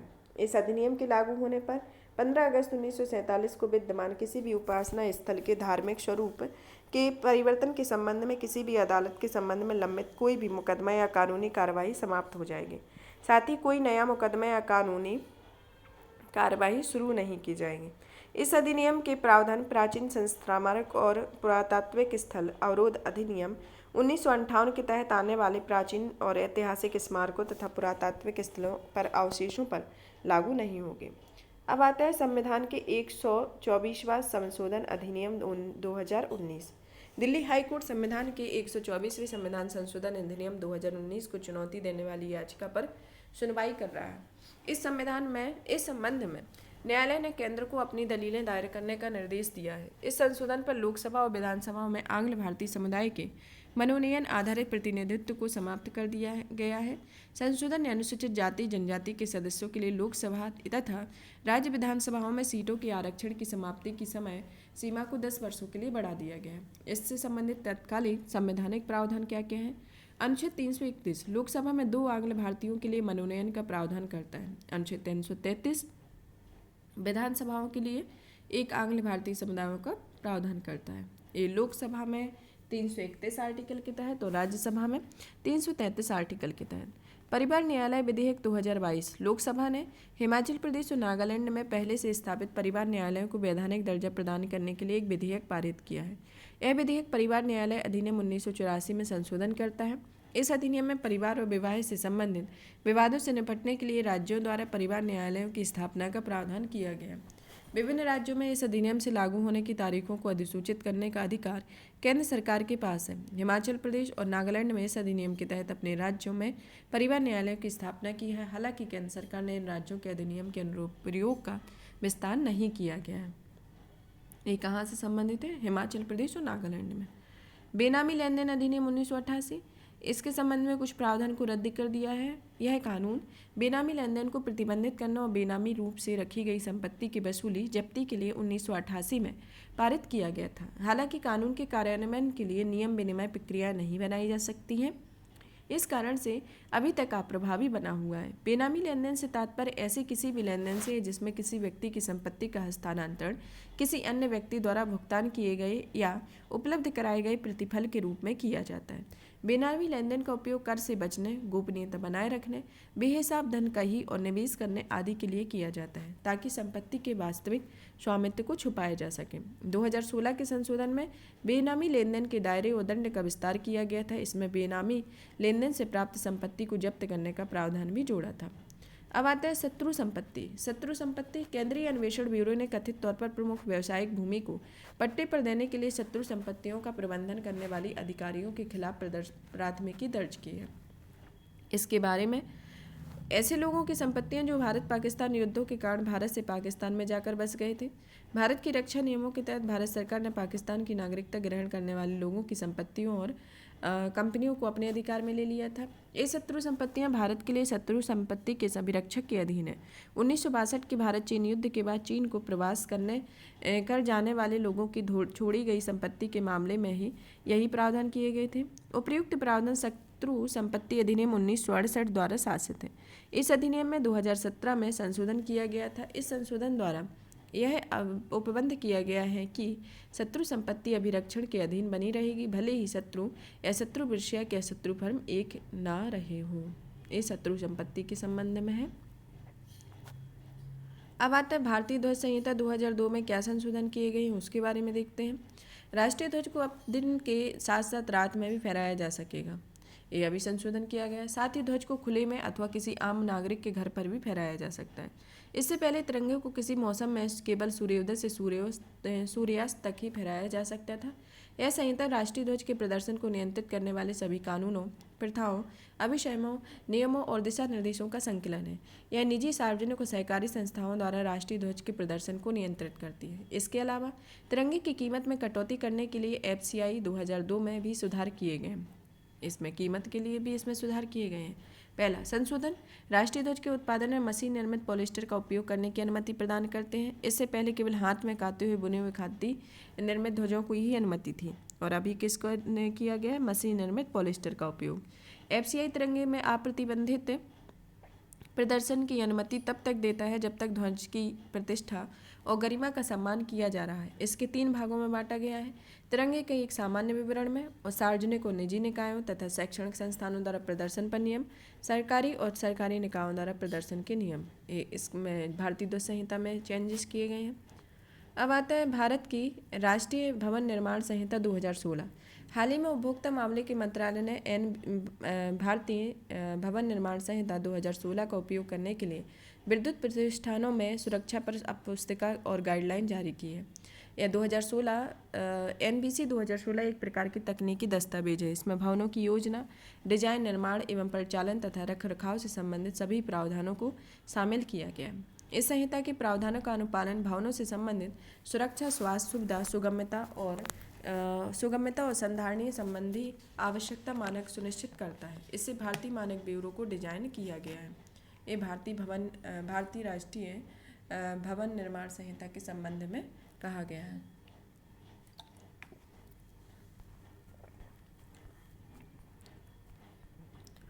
अब इसका नेक्स्ट टॉपिक पढ़ते हैं। सुर्खियों में रहे महत्वपूर्ण संवैधानिक या सांविधिक कार्यकारी निकाय। कौन कौन से निकाय रहे? भारतीय विशिष्ट पहचान प्राधिकरण। हाल ही में केंद्र सरकार ने आधार नियमों में संशोधन किए हैं। पहले नंबर तो भारतीय विशिष्ट पहचान प्राधिकरण के बारे में पढ़ते हैं। यह एक सांविधिक निकाय है। इसकी स्थापना आधार, वित्तीय व अन्य सब्सिडी, लाभ और सेवाओं का लक्षित वितरण अधिनियम 2016 के प्रावधानों के तहत किया गया। यह इलेक्ट्रॉनिक्स और सूचना प्रौद्योगिकी मंत्रालय के अधीन है, जिसका उद्देश्य भारत के प्रत्येक निवासी को एक विशिष्ट और सुरक्षित पहचान प्रदान करना है। सहकारी सेवाओं के लिए सत्यापन के संबंध में एक विश्वसनीय और कुशल माध्यम प्रदान करना, डुप्लीकेट और फर्जी पहचान का समाप्त करना है। जिसकी विशेषताएं हैं, यह प्रदेश के प्रत्येक निवासी को आधार नामक 12 अंकों का एक विशिष्ट पहचान संख्या जारी करती है। दूसरा, आधार संख्या केवल उन व्यक्तियों को जारी की जाती है जो आवेदन की तारीख से पहले के 12 महीने में कुल मिलाकर 182 दिनों या उससे अधिक दिनों तक भारत में रह रहा हो। यह भारत 5 साल से कम उम्र के बच्चों को उनके माता पिता की बायोमेट्रिक जानकारी के आधार पर बाल आधार कार्ड जारी करता है। ये उसकी विशेषताएं हैं। अब ये देखते हैं कि ये सुर्खियों में क्यों रहा है। केंद्र सरकार ने आधार नियमों में संशोधन किए हैं। इससे संबंधित तथ्य क्या थे? संशोधन नियमों में यह निर्दिष्ट किया गया है कि नामांकन की तारीख से 10 वर्ष पूरे होने पर आधार धारक सहायक दस्तावेजों को कम से कम एक बार अपडेट करेंगे। संशोधन में केंद्रीय पहचान डेटा रिपोजिटरी में आधार से संबंधित जानकारी की निगरानी सटीकता सुनिश्चित की जाएगी। यह एक केंद्रीकृत डेटाबेस है जिसमें आधार धारकों को जारी किए गए सभी आधार नंबर तथा ऐसे व्यक्तियों की कॉरेस्पॉन्डिंग जनसांख्यिकी व बायोमेट्रिक जानकारी दर्ज होती है। अब आता है इससे संबंधित तथ्य क्या है। फॉरेंसिक के लिए आधार का बायोमेट्रिक डेटा उपयोग किया जाता है। इसके बारे में क्या है? भारतीय विशिष्ट पहचान प्राधिकरण ने स्पष्ट किया है कि आधार के लिए एकत्र किए गए बायोमेट्रिक डेटा का उपयोग अपराधियों की पहचान करने या अपराधों को सुलझाने के लिए नहीं किया जा सकता। इसका कारण यह है कि यह फॉरेंसिक उद्देश्यों के लिए बायोमेट्रिक जानकारी एकत्र नहीं करता है। इसके अतिरिक्त आधार संख्या सृजन और प्रमाणीकरण के अलावा किसी भी उद्देश्य के लिए बायोमेट्रिक जानकारी को साझा करना या उपयोग करना आधार नियम 2016 के तहत अनुमत है। ये इससे संबंधित है। अब आता है केंद्रीय सूचना आयोग। केंद्रीय सूचना आयोग क्यों सुर्खियों में रहा? हाल ही में सूचना के अधिकार के तहत की गई अपीलों के निपटान में लगातार वृद्धि हुई है। इसके कारण केंद्रीय सूचना आयोग के पास लंबित आरटीआई मामले की संख्या में लगातार गिरावट देखने को मिली है। इससे संबंधित क्या क्या प्रावधान रहे हैं? पहले नंबर तो सूचना का अधिकार अधिनियम क्या है उसके बारे में देखते हैं। इसे सूचना की स्वतंत्रता अधिनियम 2002 में स्थान में लागू किया गया था। आरटीआई अधिनियम नागरिकों को सशक्त बनाता है और लोक अधिकारियों के कामकाजों में पारदर्शिता और जवाबदेहिता को बढ़ाता है, जो भ्रष्टाचार को रोकता है। इस प्रकार हमारे लोकतंत्र को वास्तविक अर्थों में जनता के लिए काम करने योग्य बनाता है। आरटीआई अधिनियम 2005 के अनुसार सीआईसी और आईसी का केंद्रीय का वेतन क्रमशः मुख्य चुनाव आयुक्त और चुनाव आयुक्तों के वेतन के बराबर होगा। हालांकि आरटीआई अधिनियम 2019 द्वारा इन प्रावधानों को समाप्त कर दिया गया है। वर्तमान व्यवस्था के अनुसार सीआईसी और आईसी के वेतन एवं कार्यकाल के निर्धारण का अधिकार केंद्र सरकार को प्रदान किया गया है। इसमें छूटें कौन कौन सी छूटें प्राप्त हैं जो निम्नलिखित हैं। अधिनियम की धारा 8 किसी लोक प्राधिकरण को निम्नलिखित आधारों पर सूचना प्रकट करने के लिए बाध्य नहीं करती है। पहला तो राज्य की सुरक्षा और सामरिक जानकारी वैज्ञानिक और आर्थिक हित में हो। तो दूसरा, किसी सूचना के प्रशासन से न्यायालय का अवमान होता है। तीसरा, मंत्रिपरिषद के विचार विमर्श के रिकॉर्ड आदि। धारा 24 के तहत केंद्र सरकार द्वारा स्थापित खुफिया या सुरक्षा संगठनों को सूचना को प्रकटन से बाहर किया गया। हालांकि भ्रष्टाचार एवं मानवाधिकारों के उल्लंघन के मामले में सूचना प्रदान करनी होगी। अब देखते हैं केंद्रीय सूचना आयोग क्या है। केंद्रीय सूचना आयोग का गठन इसे अधिनियम आरटीआई अधिनियम 2005 के तहत 2005 में गठित किया गया था। सभी केंद्रीय लोक प्राधिकरण इसके अधिकार क्षेत्र में आते हैं। यह सांविधिक निकाय है। इसकी नियुक्ति राष्ट्रपति द्वारा की जाती है। नियुक्ति एक समिति की सिफारिश के बाद की जाती है। इस समिति में कौन कौन शामिल होता है? प्रधानमंत्री, लोकसभा में विपक्ष का नेता और प्रधानमंत्री द्वारा नामित एक केंद्रीय कैबिनेट मंत्री। इसका कार्यकाल 3 वर्ष से अधिकतम 65 वर्ष होता है। इसकी संरचना में एक मुख्य चुनाव आयुक्त, मुख्य सूचना आयुक्त और अधिकतम 10 सूचना आयुक्त शामिल होते हैं। मुख्य सूचना आयुक्त पुनर्नियुक्ति के पात्र नहीं होता है। इसमें क्या क्या कार्य किए जाते हैं? समन जारी करना, दस्तावेजों को प्रकटीकरण आदि के संबंध में सिविल न्यायालय की समान शक्तियाँ और आरटीआई 2005 के तहत किसी व्यक्ति द्वारा मांगी गई सूचना से संबंधित शिकायतों की जांच करने के लिए अधिकार प्रदान किया गया है। अब आता है भारत की जांच एजेंसियाँ। भारत की जांच एजेंसियों में हाल ही में भारत के मुख्य न्यायाधीश ने केंद्रीय अन्वेषण ब्यूरो, प्रवर्तन निर्देशालय और गंभीर धोखाधड़ी जांच कार्यालय जैसी विभिन्न जांच एजेंसियों को एक छत के नीचे लाने के लिए एक स्वतंत्र अम्ब्रेला संस्थान के गठन का सुझाव दिया। भारत की जांच एजेंसियों में पहली आती है central bureau of investigation (CBI). इसकी स्थापना, यह एक जांच एजेंसी है जिसकी स्थापना 1963 में कार्मिक, पेंशन और लोक शिकायत मंत्रालय के तहत की गई। यह दिल्ली विशेष पुलिस स्थापना अधिनियम 1946 द्वारा शासित है, जिसकी स्थापना भ्रष्टाचार की रोकथाम पर संथानम समिति 1962-64 द्वारा की गई है, जिसकी संरचना सीबीआई का डायरेक्टर इसका प्रमुख होता है और सीबीआई के डायरेक्टर की नियुक्ति प्रधानमंत्री, लोकसभा में विपक्ष दल के नेता और सीजेआई से मिलकर बनी 3 सदस्यीय समिति द्वारा किया जाता है। समिति का कार्यकाल 2 वर्ष का कार्यकाल होता है, लेकिन 3 वार्षिक विस्तार दिया जा सकता है। इसके कार्य क्या क्या होते हैं?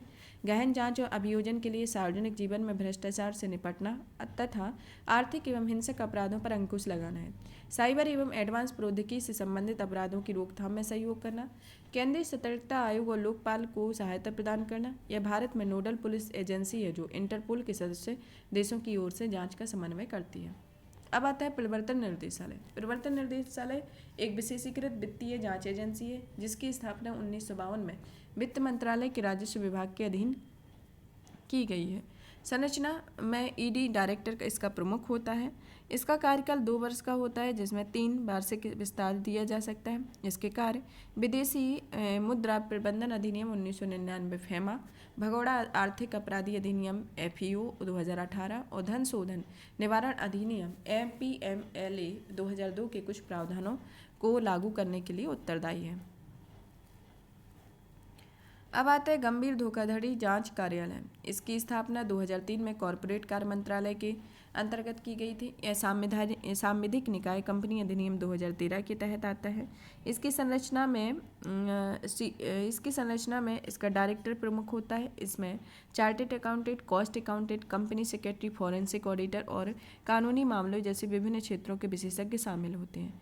इसका कार्य कंपनी कानून का उल्लंघन करने वाले आरोपी लोगों को गिरफ्तार करने की शक्ति है और नीतियों और कानूनों के निर्माण में कॉरपोरेट कार्य मंत्रालय को सहायता प्रदान करता है। अब आता है नेशनल इन्वेस्टिगेशन एजेंसी। इसकी स्थापना 2008 में गृह मंत्रालय के द्वारा की गई थी। यह केंद्रीय आतंकवादी रोधी कानून प्रवर्तन एजेंसी है। इसकी संरचना में इसमें एक प्रमुख महानिदेशक होता है जिसे भारत सरकार द्वारा नियुक्त किया जाता है। इसके कार्य क्या क्या है? इसे देश में आतंकी गतिविधियों के मामले में स्वतः संज्ञान के आधार पर जांच करने की शक्ति है। यह मानव तस्करी, जाली मुद्रा, बैंक नोटों से संबंधित अपराधों, प्रतिबंधित हथियारों के विनिर्माण या बिक्री, साइबर आतंकवाद और विस्फोटक पदार्थ अधिनियम 1908 के तहत अपराधों के मामलों की जांच करना है। भारत में अन्य कानून प्रवर्तन एजेंसियों को तकनीकी और परिचालन संबंधी सहायता प्रदान करना। अब आता है सीबीआई 3 प्रकार के मामलों की जांच करती है: भ्रष्टाचार विरोधी, विशेष अपराध, आर्थिक अपराध। भ्रष्टाचार विरोधी के अंतर्गत यह आमतौर पर लोक अधिकारियों, केंद्र सरकार के कर्मचारियों के विरुद्ध पंजीकृत होते हैं, उनके करती है। भ्रष्टाचार निवारण अधिनियम 1988 के तहत अपराधों की जांच से संबंधित सीबीआई का अधीक्षण केंद्रीय सतर्कता आयोग के पास है। इसमें विशेष अपराध के अंतर्गत क्या करती है? राज्य सरकारों के अनुरोध पर सुप्रीम कोर्ट या हाई कोर्ट के आदेश पर भारतीय दंड संहिता के तहत गंभीर और संगठित अपराध की जांच करती है। आर्थिक अपराध या वित्तीय कदाचार, बैंक धोखाधड़ी, धन शोधन, काले धन के संचालन आदि से संबंधित अपराध इसके अंतर्गत आते हैं। हालांकि सीबीआई आमतौर पर धन शोधन के मामलों में ईडी को हस्तांतरित कर सकती है। स्वतः संज्ञान: सीबीआई केवल संघ शासित प्रदेशों में अपराधों की स्वतः संज्ञान से जांच करती है। केंद्र सरकार संबंधित राज्य की सहमति के बिना ही सीबीआई को राज्य में किसी भी अपराध की जांच के लिए अधिकृत कर सकती है। हालांकि सुप्रीम कोर्ट और हाई कोर्ट सीबीआई को राज्य की सहमति के बिना देश में कहीं भी किसी अपराध की जांच के लिए करने का आदेश दे सकते हैं। अब महत्वपूर्ण जो सुर्खियों में रही, सीबीसी हाल ही में सुरेश पटेल नई सीबीसी के रूप में कार्यभार ग्रहण किया है। अभी वर्तमान में नई सीबीसी कौन है? सुरेश पटेल। इनका सीबीसी का एक सांविधिक निकाय है। इसकी स्थापना भ्रष्टाचार की रोकथाम पर संथानम समिति की सिफारिश पर 1964 में की गई थी। इससे जो ये संगठन है इन सबसे क्वेश्चन एग्जाम में बहुत ज़्यादा आते हैं। नियुक्ति भारत के राष्ट्रपति द्वारा इसमें जो भारत के राष्ट्रपति द्वारा नियुक्ति की जाती है, जिसमें कौन कौन इस समिति में शामिल होता है? प्रधानमंत्री इसका अध्यक्ष होता है, गृह मंत्री सदस्य होते हैं और लोकसभा में विपक्ष का नेता इसके सदस्य से मिलकर यह समिति की सिफारिश पर नियुक्ति की जाती है। कार्यकाल 4 वर्ष या 65 वर्ष की आयु, जो भी पहले हो। सीबीसी में एक अध्यक्ष, अधिकतम 2 सतर्कता आयुक्त सदस्य के रूप में होते हैं। कार्य: सतर्कता के क्षेत्र में केंद्र सरकार की एजेंसियों को सलाह और मार्गदर्शन प्रदान करती है। अब आता है भारतीय प्रेस ब्यूरो में सुप्रीम कोर्ट की सेवानिवृत्त न्यायाधीश रंजना प्रकाश देसाई पीसीआई की पहली महिला अध्यक्ष बनी है। इससे तो क्वेश्चन आएंगे क्योंकि यह पहली महिला अध्यक्ष बनी है, रंजना प्रकाश देसाई। भारतीय प्रेस परिषद क्या है? यह वैधानिक अर्धन्यायिक प्राधिकरण है जिसका कार्यकाल 3 वर्ष है। इसकी स्थापना पीसीआई अधिनियम 1978 के तहत की गई। इसकी संरचना में एक अध्यक्ष और 28 सदस्य शामिल होते हैं। परंपरागत रूप से सुप्रीम कोर्ट का कोई सेवानिवृत्त न्यायाधीश इसका अध्यक्ष बनता है। अध्यक्ष का चयन लोकसभा अध्यक्ष, राज्यसभा सभापति और पीसीआई द्वारा चुने गए एक सदस्य द्वारा किया जाता है। संसद से 5 सदस्य, 3 लोकसभा अध्यक्ष द्वारा नामित और 2 राज्यसभा के द्वारा नामित होते हैं। इसके कार्य प्रेस के लिए और प्रेस द्वारा, और तीसरा नैतिकता और प्रेस की स्वतंत्रता के उल्लंघन के लिए क्रमशः प्रेस के खिलाफ और उसके द्वारा शिकायतों का न्याय निर्णय करना है। इसमें पीसीआई के अध्यक्ष कौन बनी है? रंजना प्रकाश देसाई। और सीबीसी कौन बने हैं? सुरेश पटेल। अब आता है गवर्नेंस और या अभिचयन के महत्वपूर्ण पहलू। ये कौन कौन से हैं इसको देखते हैं। शहरी स्थानीय निकाय: हाल ही में दिल्ली नगर निगम संशोधन अधिनियम 2022 को अधिनियमित किया गया। इसमें दिल्ली के 3 नगर निगमों का विलय करके पुनः एक नगर निगम गठित करने का प्रावधान किया गया। इसमें प्रावधान, पहले नंबर तो इसके प्रावधान देखते हैं 2022 में क्या क्या है। यह केंद्र सरकार को अलग अलग मामलों जैसे विनिमय बनाने, निगम द्वारा ऋण के समेकन की मंजूरी देने आदि के निर्धारण का अधिकार देता है। दूसरा, यह नए निगम की सीटों की कुल संख्या 250 से अधिक नहीं होनी चाहिए। तीसरा, यह केंद्र सरकार को एकीकृत एमसीडी की प्रथम बैठक होने तक निगम की शक्तियों का प्रयोग करने के लिए एक विशेष अधिकारी नियुक्त करने का अधिकार देता है। चौथा, इसमें स्थानीय निकायों के निर्देशन से संबंधित प्राधिकार को समाप्त कर दिया जाता है। और पाँचवा, बेहतर, उत्तरदायी और पारदर्शी प्रशासन के लिए कभी न कभी के आधार पर नागरिक सेवाओं हेतु ई गवर्नेंस प्रणाली की स्थापना करने का प्रावधान किया गया है। छठवां, यह एमसीडी कमिश्नर को केवल केंद्र सरकार के प्रति जवाबदेह बनाएगा। अब इससे संबंधित तथ्य क्या कह रहे हैं? दिल्ली नगर निगम संशोधन अधिनियम 2022 के द्वारा दिल्ली नगर निगम 1957 में संशोधन किया गया। इस संशोधन के द्वारा अधिनियम 2011 से पहले के उस संशोधन को पूर्णतः निष्प्रभावी किया गया है, जिसके द्वारा दिल्ली नगर निगम को 3 अलग अलग नगर निगमों अर्थात उत्तर, दक्षिण, पूर्वी दिल्ली नगर निगम में विभाजित किया गया था। इस विभाजन को सर्वप्रथम 1987 में गृह मंत्रालय द्वारा गठित बालकृष्णन समिति की रिपोर्ट में प्रस्तावित किया गया था। साथ ही 2001 में वीरेंद्र प्रकाश समिति की रिपोर्ट इसमें से पुनः बल दिया गया था। संविधान के अनुच्छेद 239 ए के तहत संसद को किसी भी मामले पर कानून बनाने का अधिकार है। इस वजह से इसमें कौन कौन से विषय शामिल हैं जिस पर विधानसभा कानून बना सकती है?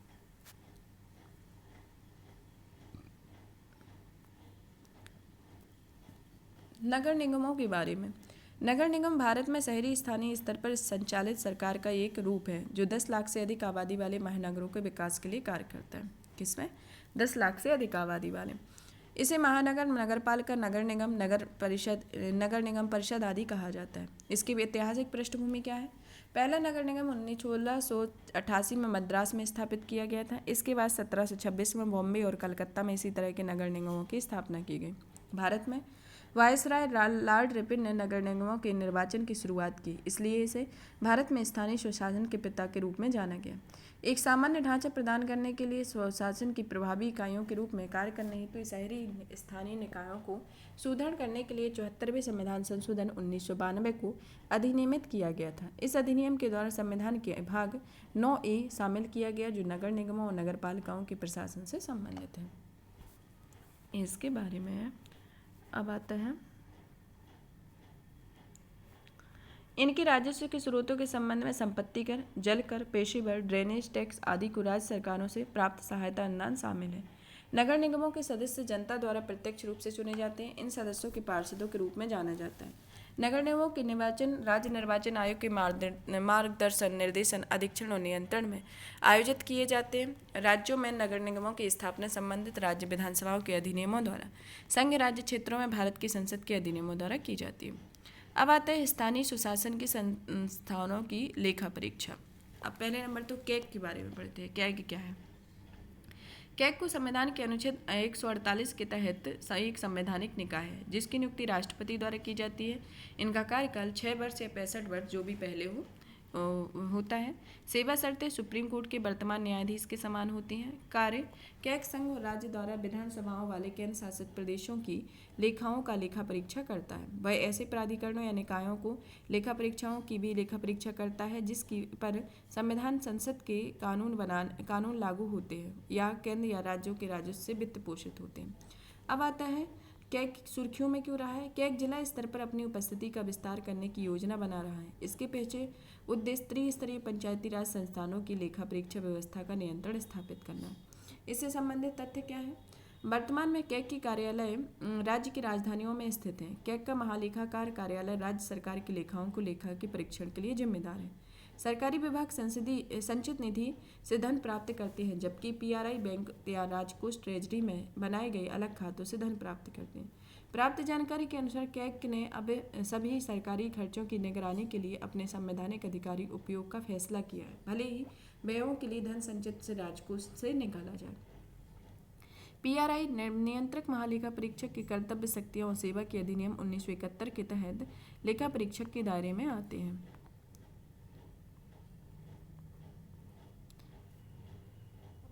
भारत में स्थानीय सुशासन के ऑडिट का विकास क्रम क्या है? स्थानीय लेखा परीक्षा विभाग, इसका गठन पहली बार 1880 में नगर पालिकाओं और अन्य स्थानीय निधियों के खातों की लेखा परीक्षा करने हेतु किया गया था। लेखा परीक्षा का काम वित्त विभाग के एक अधिकारी द्वारा किया जाता है। उसे महालेखाकार के कार्यालय से जुड़े स्थानीय खाते में लेखा परीक्षक के रूप में किया गया था। रिपन का रेजोल्यूशन 1882 में क्या दिया गया था? इसके तहत स्थानीय सुशासन की योजना द्वारा नगर पालिका संस्थाओं का विकास किया गया, जो प्रत्यक्ष रूप से ब्रिटिश राज में नियंत्रण की थी। 1921 में क्या सुधार किए गए? स्थानीय निकायों की लेखा परीक्षा को एक प्रांतीय विषय बनाया गया। 73वीं और 74वें संविधान संशोधन अधिनियम के बाद क्या सुधार हुए? लेखा परीक्षा और लेखांकन का कार्य राज्य के कानून के प्रावधानों के अनुसार किया जाना तय हुआ। अब आता है स्थानीय सुशासन और इसकी लेखा परीक्षा के बारे में। पहले तो संसद ने 1992 में 73वें और 74वें संविधान संशोधन को पारित किया था। इसने राज्य सरकारों के लिए प्रत्येक क्षेत्र में पंचायतों, गांवों, ब्लॉक या जिला स्तर तथा नगर निगमों, नगर परिषदों तथा नगर पंचायतों के रूप में किया गया था का गठन अनिवार्य कर दिया गया। इसने स्थानीय सरकारों को कार्यों, फंड्स और अधिकारियों के हस्तांतरण के लिए संघीय ढांचे में शासन के तीसरे स्तर की स्थापना की थी, जिसमें संवैधानिक प्रावधान में 243 जे कहता है कि किसी राज्य का अनुच्छेद 243 कहता है कि किसी राज्य का विधानमंडल कानून के माध्यम से पंचायतों द्वारा खाते के रखरखाव और ऐसे खातों की लेखा परीक्षा के बारे में प्रावधान कर सकेगा। और अनुच्छेद 243 जेड कहता है कि किसी राज्य विधानमंडल कानून के माध्यम से नगर पालिकाओं द्वारा खातों के रखरखाव और ऐसे खातों का लेखा परीक्षा के बारे में प्रावधान कर सकेगा। अब आता है भारत में भू अभिलेखों का डिजिटलीकरण, digitalization of land record in India. इसके उद्देश्य क्या है? अपडेट किए गए भूमि अभिलेखों की एक प्रणाली शुरू करना, स्वचालित और स्वतः दाखिल खारिज की शुरुआत करना, लिखित और स्थानिक रिकॉर्ड का एकीकरण करना, राजस्व व पंजीकरण के बीच आपसी जुड़ाव की एक प्रणाली शुरू करना। वर्तमान विलेख पंजीकरण और अनुमानित स्वामित्व अधिकार वाली प्रणाली के स्थान पर स्वामित्व अधिकार की गारंटी वाली निर्विवाद स्वामित्व अधिकार की प्रणाली शुरू करना है। ये सुर्खियों में क्यों रहा है? भारत में भू अभिलेखों के डिजिटलीकरण को बढ़ावा देने के लिए केंद्र सरकार ने राज्य सरकारों से स्थानीय सर्वर स्थापित करने और उप पंजीयक कार्यालयों में इंटरनेट की गति बढ़ाने के लिए कहा है। डिजिटल इंडिया भूमि अभिलेख आधुनिकीकरण कार्यक्रम, यह सरकार डिजिटल इंडिया भूमि अभिलेख आधुनिकीकरण कार्यक्रम के तहत एक ऑनलाइन पंजीकरण प्रणाली स्थापित करने की योजना बना रही है। इस कार्यक्रम को केंद्रीय ग्रामीण विकास मंत्रालय के अंतर्गत कार्यान्वित किया जाएगा। यह 2016 में शुरू की गई एक केंद्रीय क्षेत्र की योजना है, जिसके 3 क्षेत्रक हैं: भूमि अभिलेखों का कंप्यूटरीकरण, सर्वेक्षण, पुनः सर्वेक्षण, पंजीकरण का कंप्यूटरीकरण। भारत में भूमि के स्वामित्व को कैसे मान्यता दी जाती है, इसके बारे में देखते हैं। इसमें क्या क्या शामिल है? Records of right. Records of right के तहत इसमें भूमि धारक का नाम, भूखंडों की संख्या, उनका आकार, राजस्व दर जैसे विवरण शामिल होते हैं। पंजीकृत बिक्री विलेख, इसमें यह साबित होता है कि संपत्ति एक व्यक्ति से दूसरे व्यक्ति को बेची गई है और ऐसी बिक्री पर करों का भुगतान किया जाता है। सर्वेक्षण दस्तावेज में यह भू संपत्ति की सीमाओं और क्षेत्रफल को दर्शाता है। इससे यह भी साबित किया जाता है कि उक्त संपत्ति सरकारी रिकॉर्ड में सूचीबद्ध है। संपत्ति कर की रसीदों में भू स्वामित्व का पता चलता है। अब डिजिटलाइजेशन को बढ़ावा देने के लिए अन्य उपाय क्या क्या किए गए हैं? राष्ट्रीय सामान्य दस्तावेज पंजीकरण प्रणाली, यह प्रणाली के लिए NIC द्वारा विकसित इन हाउस उन्नत सॉफ्टवेयर एप्लीकेशन है। विशिष्ट भूखंड पहचान संख्या, यह 14 अंकों की पहचान संख्या होती है जो देश के प्रत्येक भूखंड को आवंटित की जाती है। इसमें कोनों के भू संदर्भित निर्देशांक आधारित होती है। भू नक्शा डिजिटल भू संपत्ति मानचित्रण के लिए एक साधन होता है। स्वामित्व अर्थात गांवों का सर्वेक्षण और ग्रामीण क्षेत्रों में उन्नत प्रौद्योगिकी के साथ मानचित्रण। इसका उद्देश्य ड्रोन जैसी नवीनतम सर्वेक्षण तकनीकों का उपयोग कर ग्रामीण क्षेत्रों में आबादी वाली भूमि का सीमांकन करना। रिकॉर्ड ऑफ राइट संपत्ति कार्ड प्रदान करना। संविधान द्वारा मान्यता प्राप्त 22 भाषाओं में से किसी भी भाषा में रिकॉर्ड ऑफ राइट्स उपलब्ध कराए जा रहे हैं। राज्य स्तर पर प्रयास। भूमि परियोजना और तेलंगाना की धरनी परियोजना। भूमि परियोजना यह केंद्र और कर्नाटक सरकार द्वारा संयुक्त रूप से वित्त पोषित एक परियोजना है, जिसका उद्देश्य कर्नाटक के कागजी भू अभिलेखों का डिजिटलीकरण करना तथा भूमि रजिस्ट्री में हुए परिवर्तन को दर्ज करने के लिए एक सॉफ्टवेयर प्रणाली तैयार करना है। और तेलंगाना की धरनी परियोजना यह ROR डेटा को व्यक्तिगत भूखंड के मानचित्रों के साथ एकीकृत करती है। अब आता है सतत विकास लक्ष्यों का स्थानीयकरण। हर चीज़ को अब स्थानीयकरण के स्तर पर देखा जा रहा है, जो अभी डिजिटल के माध्यम से भी हुआ, कैग के लिए भी किया गया, अब ये सतत विकास के उसमें। इससे लाभ क्या क्या होंगे, पहले तो लाभ देखते हैं। सहकारी और प्रतिस्पर्धी संघवाद। विभिन्न स्तरों पर सरकारें अलग अलग जिम्मेदारियां निभाती हैं। स्थानीयकरण प्रत्येक स्तर को अपनी भूमिका निभाने में सक्षम बनाता है। इससे राज्य स्तर पर स्वास्थ्य प्रतिस्पर्धा को प्रोत्साहन मिलता है। स्थानीयकृत समाधान में एक ही नियम सब चीज़ों पर लागू नहीं होता है। इस दृष्टिकोण को अपनाने से स्थानीय समाधान विकसित करने की सहायता मिलती है और एक दूसरे को सीखने की सुविधा राज्य स्तर संस्थाएं एक दूसरे से सीख सकती हैं।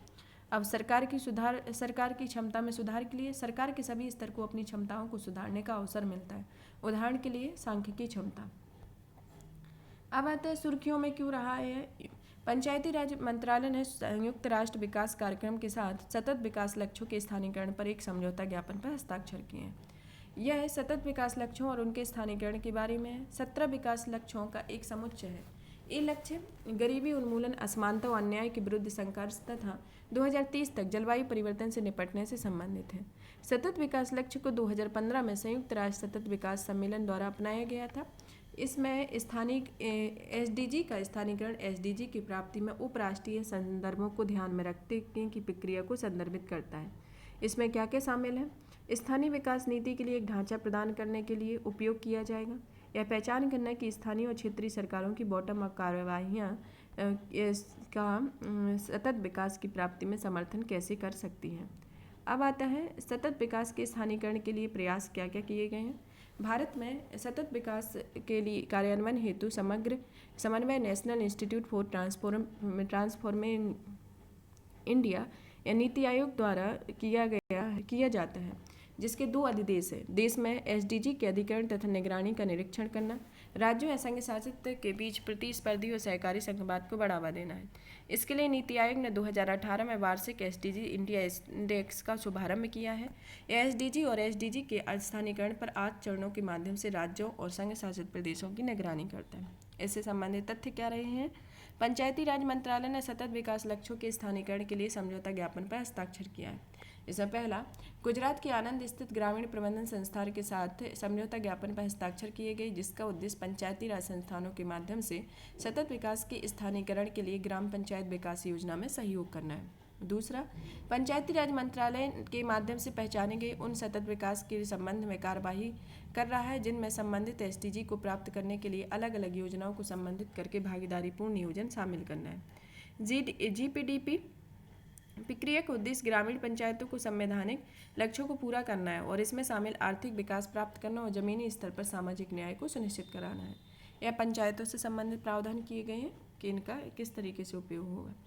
स्पोर्ट्स गवर्नेंस और खेल प्रशासन के संदर्भ में स्पोर्ट्स गवर्नेंस, हाल ही में सुप्रीम कोर्ट ने ऑल इंडिया फुटबॉल फेडरेशन के मामले में सुनवाई करते हुए प्रशासकों की समिति को भंग कर दिया है। इसके बाद फीफा परिषद ब्यूरो ने इस पर प्रतिबंध लगाने से निलंबन को हटा दिया गया। खेल संहिता में पहला, कानूनी स्थिति। यह साझेदारी फर्म के स्वामित्व की बजाय स्वैच्छिक रूप से पंजीकृत निकाय होना चाहिए। दूसरा, दर्जा और मान्यता। इसे मुख्य खेलों के सर्वोच्च निकाय होना चाहिए। तीसरा, आंतरिक आवश्यकताएं। चौथा, चुनाव। 5वां, आयु और कार्यकाल की सीमा जो 17 वर्ष निर्धारित की गई है। खिलाड़ियों का प्रतिनिधित्व। 6वां, कार्यालय और लेखा। दिल्ली में इसका कार्यालय होना चाहिए और अन्य में यह निष्पक्ष और पारदर्शी चयन प्रक्रिया होनी चाहिए। सभी खिलाड़ियों का नियमित डोपिंग टेस्ट किया जाना चाहिए और आयु संबंधी धोखाधड़ी को रोका जाना चाहिए। आरटीआई का पालन करना चाहिए आदि। इससे संबंधित तथ्य क्या रहे हैं। प्रशासकों की समिति की नियुक्ति सुप्रीम कोर्ट ने ही की थी। इस समिति का कार्य एआईएफएफ के मामलों का प्रबंधन करना था। साथ ही इसे राष्ट्रीय खेल संहिता एवं आदर्श दिशा निर्देशों के अनुरूप एआईएफएफ के संविधान का निर्माण करने का कार्य सौंपा गया है। एआईएफएफ पर लगे निबंधन को समाप्त करने के लिए फीफा ने यह अनिवार्य शर्त रखी है कि सीओए को भंग किया जाए। इसका कारण है कि यह समिति एआईएफएफ में दैनिक मामले पर पूर्ण नियंत्रण था। एआईएफएफ के प्रशासन में किसी तीसरे पक्ष के अनुचित प्रभाव को देखते हुए फीफा ने इसे निलंबित कर दिया था। तीसरे पक्ष में हस्तक्षेप को फीफा कानूनों का गंभीर उल्लंघन माना जाता है। अब फीफा से भारत में स्पोर्ट्स के लिए संस्थागत ढांचा कैसा है। यह वित्तीय सहायता, खेल संरचना और खेलों का आयोजन दिखाया गया है। इसमें सहकारी निकाय में दिखाया गया है। इसमें खेल अवसंरचना उपलब्ध कराना, वित्तीय सहायता प्रदान करना, क्षमता निर्माण को बढ़ावा देना। ओलंपिक चार्टर द्वारा मान्यता प्राप्त स्वायत्त निकाय में मुख्य भूमिकाएं हैं कि अंतर्राष्ट्रीय प्रतिनिधित्व, स्थानीय खेल आयोजनों का संचालन और देश में खेलों को बढ़ावा देना। अब आता है भारत में स्पोर्ट्स गवर्नेंस एवं प्रशासन। भारत में निरीक्षण की प्रक्रिया डायरेक्शन में सामान्यतः 2 पक्ष होते हैं जो हमने आगे देखे हुए हैं। युवा कार्यक्रम और खेल मंत्रालय इसके अधीनस्थ संगठन है। ओलंपिक चार्टर के तहत खेल संगठन जैसे भारतीय ओलंपिक संघ, राज्य ओलंपिक संघ और राष्ट्रीय खेल आदि होते हैं। क्रिकेट जैसे गैर ओलंपिक खेलों से संबंधित संगठनों का उनसे संबंधित अंतर्राष्ट्रीय संघों में प्रत्यक्ष संबंध होता है। संबंधित तथ्य क्या है? दिल्ली हाई कोर्ट ने केंद्र सरकार से कहा है कि वह भारतीय राष्ट्रीय खेल विकास प्राधिकरण का पालन नहीं करने वाले खेल निकायों का विकास पोषण बंद कर दे। इस आदेश ने उन राष्ट्रीय खेल संघों के अनुदान निधि संरक्षण देने से रोक दिया है। NSDCI 2011 की अनुपालन नहीं कर रही है। 2011 में दिल्ली हाई कोर्ट ने NSDCI को खेल निकायों के लिए एक देश का कानून घोषित किया था। NSDCI 1975 में भारत सरकार द्वारा जारी किए गए आदेशों का एक सेट है। इसमें अलग अलग एजेंसियों की जिम्मेदारी क्षेत्रों को परिभाषित करती है। पात्र NSF की पहचान करता है। इसके अनुशासन के संदर्भ में प्रबंधन, निर्देशन, नियंत्रण, विनिमय, पदोन्नति, विकास और स्पॉन्सरशिप के लिए पूरी तरह से जिम्मेदार तथा जवाबदेह है, जो अंतर्राष्ट्रीय संघ को मान्यता प्रदान की जाती है। अब आता है एक भारतीय प्रशासनिक सेवा अधिकारी का इस्तीफा और उसकी बहाली के नियम, पुनर्बहाली के नियम। यह 2019 में IAS पद से इस्तीफा देने की एक अधिकारी को पुनर्बहाल कर दिया गया है। इससे संबंधित तथ्य क्या क्या है? अखिल भारतीय सेवाओं IAS, अखिल भारतीय पुलिस सेवा और भारतीय वन सेवा के किसी एक अधिकारी का इस्तीफा अखिल भारतीय सेवा नियम 1958 के नियम 5.1 और 5.1A द्वारा शासित होता है। अन्य केंद्रीय सेवाओं से संबंधित अधिकारी को इस्तीफे के लिए इसी तरह के नियम हैं। इस्तीफा प्रस्तुतिकरण के बाद वापस लेने के नियम। इसके अनुसार 2011 के अनुसार केंद्र सरकार किसी अधिकारी को जनहित में अपना इस्तीफा वापस लेने की अनुमति दे सकती है। यदि कोई अधिकारी जिसने अपना इस्तीफा प्रस्तुत किया है सक्षम प्राधिकारी द्वारा उसकी स्वीकृति से पहले उसे वापस लेने के लिए लिखित सूचना भेजता है तो इस्तीफा स्वतः वापस ले लिया समझा जाता है। इसके अनुरोध मतलब केंद्र सरकार द्वारा इस्तीफा वापस लेने का अनुरोध स्वीकार नहीं किया जाएगा। किस किस कंडीशन में? पहला, एक सदस्य किसी राजनीतिक दल या किसी संगठन से जुड़ा हो, राजनीति में भाग लेता है। दूसरा, एक सदस्य किसी भी राजनीतिक आंदोलन या राजनीतिक गतिविधि में भाग लेता है या किसी अन्य तरीके से सहायता करता है या किसी विधायिका या स्थानीय प्राधिकरण के चुनाव के संबंध में प्रचार करता है या अपने प्रभाव का उपयोग करता है या भाग लेता है। प्रभाव का उपयोग करता है या भाग लेता है। एक IAS अधिकारी का इस्तीफा प्रस्तुत किया जाना चाहिए। इसके लिए क्या क्या कंडीशन है? राज्य में सेवारत अधिकारी के मामले में राज्य के मुख्य सचिव के समक्ष। दूसरा, एक अधिकारी जो केंद्रीय प्रतिनियुक्ति पर है के मामले में संबंधित मंत्रालय या विभाग के सचिव के समक्ष। और संबंधित संवर्ग राज्य की अनुशंसा प्राप्त होने के साथ ही सक्षम प्राधिकारी अर्थात केंद्र सरकार अधिकारी के इस्तीफे पर विचार करती है। सक्षम प्राधिकारी कौन कौन से होंगे? IAS के संबंध में कार्मिक और प्रशिक्षण विभाग में राज्य मंत्री, IPS के संबंध में गृह मंत्री और वन सेवा के संबंध में पर्यावरण, वन और जलवायु परिवर्तन मंत्री शामिल होंगे। अब आता है सिविल सेवा प्रशिक्षण संस्थानों के लिए राष्ट्रीय मानक क्या क्या है? कार्मिक लोक शिकायत और पेंशन मंत्रालय के लिए राष्ट्रीय मानकों की शुरुआत की है। इसको क्षमता निर्माण आयोग के मुख्यालय में विकसित किया गया है। इसके साथ राष्ट्रीय मानकों के लिए अप्रोच पेपर और वेब पोर्टल का भी उद्घाटन किया गया है। भारत ऐसा करने वाला विश्व का पहला देश है जिसने राष्ट्रीय स्तर पर सिविल सेवा परीक्षण संस्थानों के लिए मानक बनाने का एक अनूठा मॉडल विकसित किया है। भारत में उच्चतर शिक्षा संस्थानों, देखभाल और पर्यावरण के क्षेत्र में मानक एवं प्रत्यानयन पहले से ही मौजूद है। ये मानक 21वीं सदी की उभरती चुनौतियों के निपटने के लिए सिविल सेवकों की मदद करने के लिए केंद्रीय प्रशिक्षण संस्थानों को सक्षम करेगा। इसके 8 स्तंभ हैं। प्रशिक्षण के लिए मूल्यांकन की आवश्यकता, संकाय विकास, संसाधन लक्ष्य, डिजिटलीकरण, प्रशिक्षु सहायता, सहयोग, प्रशिक्षण मूल्यांकन, संचालन और शासन। क्षमता निर्माण आयोग। क्षमता निर्माण आयोग क्या है? यह पूर्ण कार्यकारी और वित्तीय स्वायत्तता वाला एक स्वतंत्र निकाय है जिसका गठन 2021 में किया गया। इसकी संरचना में CBC में 3 सदस्य होते हैं और इसमें सहायता एक आंतरिक सचिवालय करता है। इस सचिवालय का प्रमुख भारत सरकार के संयुक्त सचिव स्तर पर एक अधिकारी होता है जिसे CBC के सचिव के स्तर पर नामित किया जाता है। इसके कार्य हैं, इसका मुख्य कार्य सहयोग और आपसी साझेदारी के आधार पर क्षमता निर्माण में विश्वसनीय एवं एकीकृत दृष्टिकोण को विकसित करना है। विभागों, मंत्रालयों और एजेंसी की वार्षिक क्षमता निर्माण योजनाओं को तैयारी को सुगम बनाना है। सिविल सेवाओं की स्थिति नामक वार्षिक रिपोर्ट तैयार करना। नॉलेज पार्टनर्स को मंजूरी देना। क्षमता निर्माण पहल के लिए सामंजस्यपूर्ण एवं समर्पित दृष्टिकोण विकसित करना है। इसके उद्देश्य क्या क्या रहे हैं? उद्देश्य क्या है? यह है केंद्रीय प्रशिक्षण संस्थानों के लिए उनकी वर्तमान क्षमता गुणवत्ता प्रशिक्षण देने की क्षमता बढ़ाना और प्रशिक्षण के मानकों में सामंजस्य बैठाने के लिए एक आधार तैयार करेगा। यह प्रशिक्षण संस्थानों के लिए उत्कृष्टता की दिशा में प्रयास करने की आकांक्षाओं को निर्धारित करता है। सिविल सेवकों के कामकाज में सुधार के लिए की गई पहलें कौन कौन सी हैं? पहला, मिशन कर्मयोगी। यह एक एकीकृत सरकारी ऑनलाइन प्रशिक्षण प्लेटफॉर्म है जिसके तहत सभी सरकारी कर्मचारियों को उनकी रैंक को ध्यान में रखे बिना उनके कार्य क्षेत्रों को आधार पर निरंतर प्रशिक्षण प्रदान करना होता है, जिसका उद्देश्य न्यू इंडिया के विजन के आधार पर एक उचित दृष्टिकोण, कौशल और ज्ञान के साथ भविष्य के लिए तैयार सिविल सेवा का निर्माण करना। दूसरा आता है आरंभ है। आरंभ यह भारत सरकार ने शुरू किया है। यह सिविल सेवकों के प्रशिक्षण में एक प्रथम कॉमन फाउंडेशन पाठ्यक्रम है। अब आता है राष्ट्रीय प्रशिक्षण नीति। राष्ट्रीय प्रशिक्षण नीति 1996 में अपनाई गई थी और 2012 में इसकी समीक्षा की गई थी, जिसका उद्देश्य नागरिकों की आवश्यकताओं को पूरा करने तथा एक उत्तरदायी, पेशेवर, निष्पक्ष और कुशल सिविल सेवक तैयार करने का है। अब आता है लेटरल एंट्री। लेटरल एंट्री क्या है? इसके तहत केवल पदोन्नति के माध्यम से नियमित सिविल सेवकों की उन्नति की नियुक्ति करने के बजाय प्रशासनिक पदानुक्रम के मध्य या वरिष्ठ स्तर पर संबंधित कार्यक्षेत्र में विशेषज्ञों को प्रत्यक्ष रूप से शामिल किया जाना। अन्य महत्वपूर्ण सुर्खियां क्या क्या रही हैं? पुलिस आयुक्त प्रणाली। पुलिस आयुक्त प्रणाली सुर्खियों में क्या रही? आगरा, गाजियाबाद और प्रयागराज में पुलिस आयुक्त प्रणाली लागू की जाएगी। यह प्रणाली स्थापित करने का निर्णय जनसंख्या वृद्धि, धार्मिक सांस्कृतिक महत्व, पर्यटन, बेहतर पुलिस व्यवस्था और कार्मिक व्यवस्था बनाए रखने जैसे विषयों पर ध्यान रखते हुए किया गया है। इस प्रणाली में दंड प्रक्रिया संहिता के नियमों के उपयुक्त जिलों को महानगरीय शहर घोषित किया जाएगा। इसके पहले लखनऊ, नोएडा और इसके बाद कानपुर और वाराणसी में पुलिस आयुक्त की स्थापित की गई थी। अब आता है पुलिस आयुक्त प्रणाली क्या है और दोहरी कमान प्रणाली क्या है। पुलिस आयुक्त प्रणाली यह एकीकृत पुलिस कमान संरचना में इसका प्रमुख होता है। यह शहर में पुलिस बल की कार्यप्रणाली के लिए उत्तरदायी होता है और राज्य सरकार तथा राज्य पुलिस प्रमुख के प्रति जवाबदेह होता है। यह पुलिस आयुक्त के पद पर उप महानिरीक्षक या उससे ऊपर के रैंक वाले अधिकारी की नियुक्ति की जाती है। उसे विशेष संयुक्त अपर उपायुक्त द्वारा सहायता प्रदान किया जाता है। ऐसे पुलिस अधिकारी के पास निवारक गिरफ्तारी सीआरपीसी के अधिनियम की धारा 144 लागू करने पर आवश्यकता अनुसार कार्यवाही शुरू करने की शक्ति है।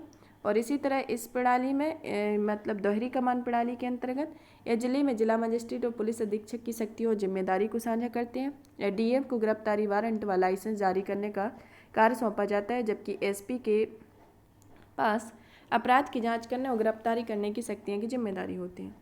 और इसमें जो पुलिस आयुक्त प्रणाली में देखते हैं, इस पद को डिस्ट्रिक्ट मजिस्ट्रेट की शक्तियां व कर्तव्य भी प्राप्त होती हैं। ये शक्तियां विनिमय, नियंत्रण और लाइसेंसिंग से संबंधित होती है और पुलिस सुधारों पर सुझाव देने के लिए गठित अलग अलग समितियों को 10 लाख से अधिक आबादी वाले शहरों में पुलिस आयुक्त प्रणाली स्थापित करने की सिफारिश की है।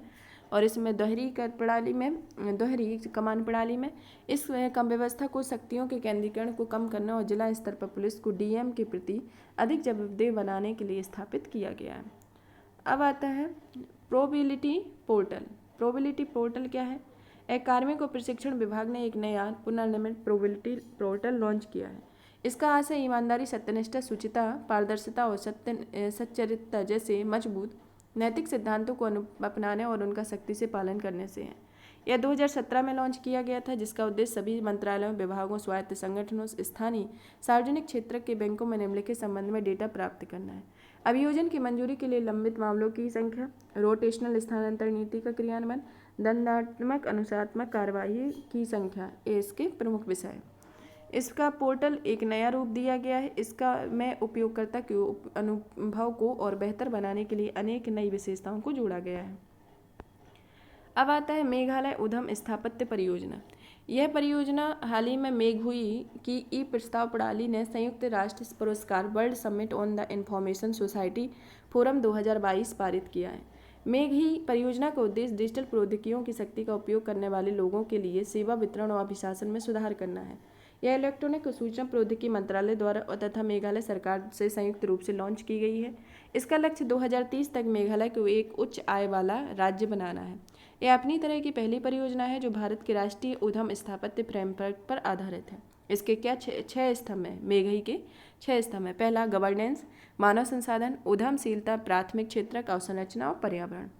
अब आता है इंटरनेट के भविष्य पर वैश्विक घोषणा पत्र। यह घोषणा पत्र इंटरनेट और डिजिटल प्रौद्योगिकियों के सकारात्मक दृष्टिकोण के विकास हेतु भागीदारी के बीच एक राजनीतिक प्रतिबद्धता है, जिसका उद्देश्य इंटरनेट को खुला, स्वतंत्र और तटस्थ बनाए रखना है। इस घोषणा पर लगभग 60 देशों संगठनों ने हस्ताक्षर किए हैं। इसमें अमेरिका, यूरोपीय संघ, यूनाइटेड किंगडम, कनाडा, फ्रांस शामिल है। भारत, चीन और रूस उन बड़े देशों में शामिल हैं जो इस घोषणा का हिस्सा नहीं है। इससे पहले the return of digital authority internet shutdown शीर्षक से एक रिपोर्ट प्रकाशित हुई है, जिसके रिपोर्ट के मुख्य शीर्षक निम्न है। इंटरनेट शटडाउन करने वाले देशों की संख्या 2020 के 29 से बढ़कर 2021 में 34 हो गई है। भारत 2021 से लगातार चौथे वर्ष इंटरनेट शटडाउन करने वाला शीर्ष देश रहा है। भारत ने Budapest convention on cyber crime 2001 पर भी हस्ताक्षर नहीं किए हैं। बुडापेस्ट कन्वेंशन के तहत डेटा साझा करने वाले प्रावधान राष्ट्रीय संप्रभुता का उल्लंघन करते हैं। वर्तमान में साइबर अपराध और इलेक्ट्रॉनिक साक्ष्य पर कानूनी रूप से बाध्यकारी एकमात्र बहुपक्षीय समझौता है। भारत में इंटरनेट शटडाउन से संबंधित प्रावधान क्या क्या है? वर्तमान में दूरसंचार सेवाओं का निलंबन भारतीय टेलीग्राफ अधिनियम 1885 के तहत अधिसूचित दूरसंचार सेवा अस्थायी निलंबन नियम 2017 द्वारा शासित है। 2017 लोक आपात स्थिति के आधार पर किसी क्षेत्र में दूरसंचार सेवाओं को अस्थायी रूप से बंद करने का प्रावधान करते हैं। संयुक्त राष्ट्र ने गंभीर परिणामों की चेतावनी देते हुए देशों में इंटरनेट शटडाउन से बचने का आह्वान किया है। अब आते हैं विश्व बैंक का वर्ल्ड वाइड गवर्नेंस इंडिकेटर्स। विश्व बैंक के वर्ल्ड वाइड गवर्नेंस इंडिकेटर के विश्लेषण में भारत के स्कोर सभी संकेतकों में उसके समकक्षों के मुकाबले काफ़ी कम है। इसमें रेटिंग के प्रमुख आधार हैं। इसके तहत इसके बारे में पहले नंबर देखते हैं। यह 1996 से 2020 की अवधि में 200 से अधिक देशों और राज्य क्षेत्रों के लिए समग्र व्यक्तिगत अभिशासन संकेतकों के बारे में सूचना देता है। ये अभिशासन या संकेतक कौन कौन से हैं? पहला, लोगों की आवाज़ और उनके प्रति जवाबदेही बनाना, हिंसा, आतंकवाद की अनुपस्थिति और राजनीतिक स्थिरता, सरकार की प्रभावशीलता, विनियामक गुणवत्ता, विधि का शासन, भ्रष्टाचार का पर नियंत्रण। इसके बारे में WGI रिपोर्ट 1996 से 2020 में की अवधि में दी गई थी, जिसके 6 संकेतक हैं। इसके 6 आयामों पर आधारित है। इस सर्वेक्षण के माध्यम से औद्योगिक और विकासशील देशों में बड़ी संख्या में उद्यम, नागरिक तथा विशेषज्ञों की सामूहिक राय को शामिल किया जाता है। अब आता है विश्व प्रेस स्वतंत्रता सूचकांक 2022। इसका प्रकाशन रिपोर्ट्स विदाउट बॉर्डर के द्वारा किया जाता है। इस सूचकांक में प्रत्येक देश के पत्रकारों, समाचार संगठनों और नेटिजन्स की स्थापना सीमा को रेखांकित करता है। साथ ही यह स्वतंत्रता का सम्मान करने के लिए सरकार के प्रयासों पर प्रकाश डालता है। इसकी रैंकिंग में 0 से 100 तक का स्कोर आधारित होता है। 100 को सर्वोत्तम संभव स्कोर और 0 को सबसे खराब माना जाता है। इसके मूल्यांकन के जो मानदंड है, इसके 5 संकेतक हैं। पहला, राजनीतिक संदर्भ, कानूनी ढांचा, आर्थिक संदर्भ, सामाजिक सांस्कृतिक संदर्भ और सुरक्षा। 2022 के सूचकांक में भारत 180 देशों में से 150वें स्थान पर है और पिछले वर्ष भारत 142वें स्थान पर है। अब आता है राष्ट्रीय गवर्नेंस सेवा वितरण रिपोर्ट 2021। कार्मिक, लोक शिकायत और पेंशन मंत्रालय के तहत प्रशासनिक सुधार और लोक शिकायत विभाग ने 2019 में राष्ट्रीय ई गवर्नेंस सेवा वितरण आकलन का गठन किया, जिसका उद्देश्य ई गवर्नेंस सेवा वितरण की गहराई और प्रभावशीलता पर राज्य, केंद्र शासित प्रदेशों तथा केंद्र मंत्रालय का आकलन करना है। यह सूचना प्रौद्योगिकी सभी स्तरों पर सूचना और प्रौद्योगिकी मंत्रालय का उपयोग करता है। यह नागरिकों के व्यवसायों और सरकार के अन्य अंगों के मध्य परस्पर संबंधों में बदलाव लाने पर केंद्रित है। यह निश्चित अवधि का आकलन करता है, जिसका उद्देश्य नागरिकों के ऑनलाइन सेवाओं के वितरण, राज्य, केंद्र शासित प्रदेशों, केंद्र सरकार की प्रभावशीलता में सुधार करना है। 2021 में नेस्कॉम KPMG इंटरनेशनल लिमिटेड के सहयोग से प्रशासनिक सुधार और लोक शिकायत विभाग ने आयोजित किया था। इसके 4 मुख्य मानदंड हैं: पहुंच, सामग्री उपलब्धता, उपयोग में आसानी से सूचना की सुरक्षा और केंद्रीय मंत्रालय के पोर्टलों के लिए गोपनीयता। अब आता है जनगणना कस्बे। जनगणना कस्बे क्या है? मेघालय सरकार ने राज्य के जनगणना कस्बे में मनरेगा कार्यक्रम शुरू किया है। जनगणना कस्बे ऐसे क्षेत्र होते हैं जिन्हें राज्य सरकारें एक कस्बे के रूप में परिभाषित नहीं करती, हालांकि ये शहरी विशेषताओं से युक्त होते हैं। इन कस्बों के वर्गीकरण में अस्पष्टता मौजूद होने के कारण ये ना तो शहरी योजनाओं का और ना ही ग्रामीण योजनाओं का लाभ प्राप्त करते हैं। इसकी 3 शर्तें हैं। इनकी जनसंख्या 4000 से अधिक होनी चाहिए। इनकी जनसंख्या घनत्व कम से कम 400 वर्ग प्रति व्यक्ति वर्ग किलोमीटर होना चाहिए। 75% से अधिक पुरुष गैर कृषि कार्यबल का हिस्सा होने चाहिए। अब आता है ई गवर्नेंट सर्वे 2022। संयुक्त राष्ट्र के आर्थिक और सामाजिक मामलों के विभाग ने e government survey 2022 the future of digital government जारी किया है। इसमें 193 सदस्य देशों के डिजिटल सरकार की स्थिति का आकलन किया जाता है। इसके निष्कर्ष में Bharat e governance development index में 105वें और ई पार्टिसिपेशन इंडेक्स में 161वें स्थान पर है। 2020 में इसकी रैंक 100वीं और 29वीं थी। E governance development index Denmark व प्रथम स्थान है और जापान ई पार्टिसिपेशन इंडेक्स में प्रथम स्थान रखता है। अब आता है व्यक्तित्व अधिकार। दिल्ली हाईकोर्ट में प्रसिद्ध हस्तियों के नाम, छवि और आवाज़ के गैर कानूनी उपयोग को रोकने के लिए अंतरिम आदेश पारित किया गया है। इस आदेश से व्यक्तित्व अधिकारों का मुद्दा उजागर होता है। यह किसी भी निजता या संपत्ति के अधिकार के तहत उसके व्यक्तित्व की रक्षा करने के अधिकार को संदर्भित करते हैं। व्यक्तित्व अधिकार क्या होते हैं? यह उन प्रसिद्ध व्यक्तियों और मशहूर हस्तियों के अधिकार हैं जिनके नाम, आवाज़, हस्ताक्षर किसी अन्य व्यक्तित्व विशेषता का व्यावसायिक मूल्य है। व्यक्तित्व अधिकार बड़े पैमाने पर जनता को लाभप्रद व प्रभावित कर सकते हैं। अब आते हैं सरकारी विज्ञापन। सरकारी विज्ञापन। मद्रास हाईकोर्ट ने तमिलनाडु सरकार के 44वें शतरंज ओलंपियाड के विज्ञापनों में राष्ट्रपति और प्रधानमंत्री की तस्वीरों को शामिल करने का निर्देश दिया है। यह कॉमन कॉज बनाम भारत संघ 2015 में सुप्रीम कोर्ट ने विज्ञापनों पर होने वाले सरकारी खर्च के तरीकों को विनियमित करने की बात कही थी। सुप्रीम कोर्ट ने सरकारी विज्ञापन नीति पर एन.आर. माधवन मेनन समिति का गठन किया। इस समिति के आधार पर सुप्रीम कोर्ट ने कहा है कि सरकारी विज्ञापनों में राजनीतिक दल के प्रतीक, लोगो, झंडे का उपयोग करने से अनिवार्य रूप से बचा जाना चाहिए। इसमें केवल राष्ट्रपति, प्रधानमंत्री, मुख्य न्यायाधीश, राज्यपाल और मुख्यमंत्री की तस्वीरों का ही उपयोग किया जाना चाहिए। अब आता है रूल ऑफ लॉ इंडेक्स। यह इंडेक्स विश्व बैंक की ease of doing business index ranking सुधार के बाद अब सरकार का ध्यान रूल ऑफ लॉ इंडेक्स में बेहतर स्कोर प्राप्त करने पर है। इस सूचकांक को वर्ल्ड जस्टिस प्रोजेक्ट प्रकाशित करता है। यह अमेरिका का एक नागरिक समाज समूह है। ऐसे 2022 में रूल ऑफ लॉ इंडेक्स में भारत के 140 देशों में 77वां स्थान प्राप्त हुआ है। रूल ऑफ लॉ इंडेक्स के 8 कारकों पर आधारित है। इसमें पहला है सरकारी शक्तियों के उपयोग में बाधा, दूसरा भ्रष्टाचार की अनुपस्थिति, तीसरा सरकार का खुला स्वरूप, चौथा मौलिक अधिकार, पाँचवां कानून व्यवस्था और सुरक्षा, छठवां विनियामक प्रवर्तन, सातवां नागरिक न्याय और तथा आपराधिक न्याय। अब आता है national e governance services limited. इन्हें अपने डिजिटल डॉक्यूमेंट एक्सिक्यूशन प्लेटफॉर्म के माध्यम से 1 मिलियन लेनदेन प्रोसेस किए हैं। यह भारत की पहली सूचना उपयोगिता है। यह दिवाला और शोधन अक्षमता संहिता 2016 के तहत भारतीय दिवाला और शोधन अक्षमता बोर्ड पर पंजीकृत है। यह एक प्राथमिक भूमिका वित्तीय परिचालन, लेनदार द्वारा प्रस्तुत ऋण के पक्षकारों द्वारा सत्यापित और प्रमाणित किसी भी ऋण दावे से संबंधित जानकारी रखने वाले कानूनी साक्ष्य के भंडारण के रूप में कार्य करती है। और यहाँ पर हमारा ये पॉलिटी का विजन PT 365 समाप्त होता है।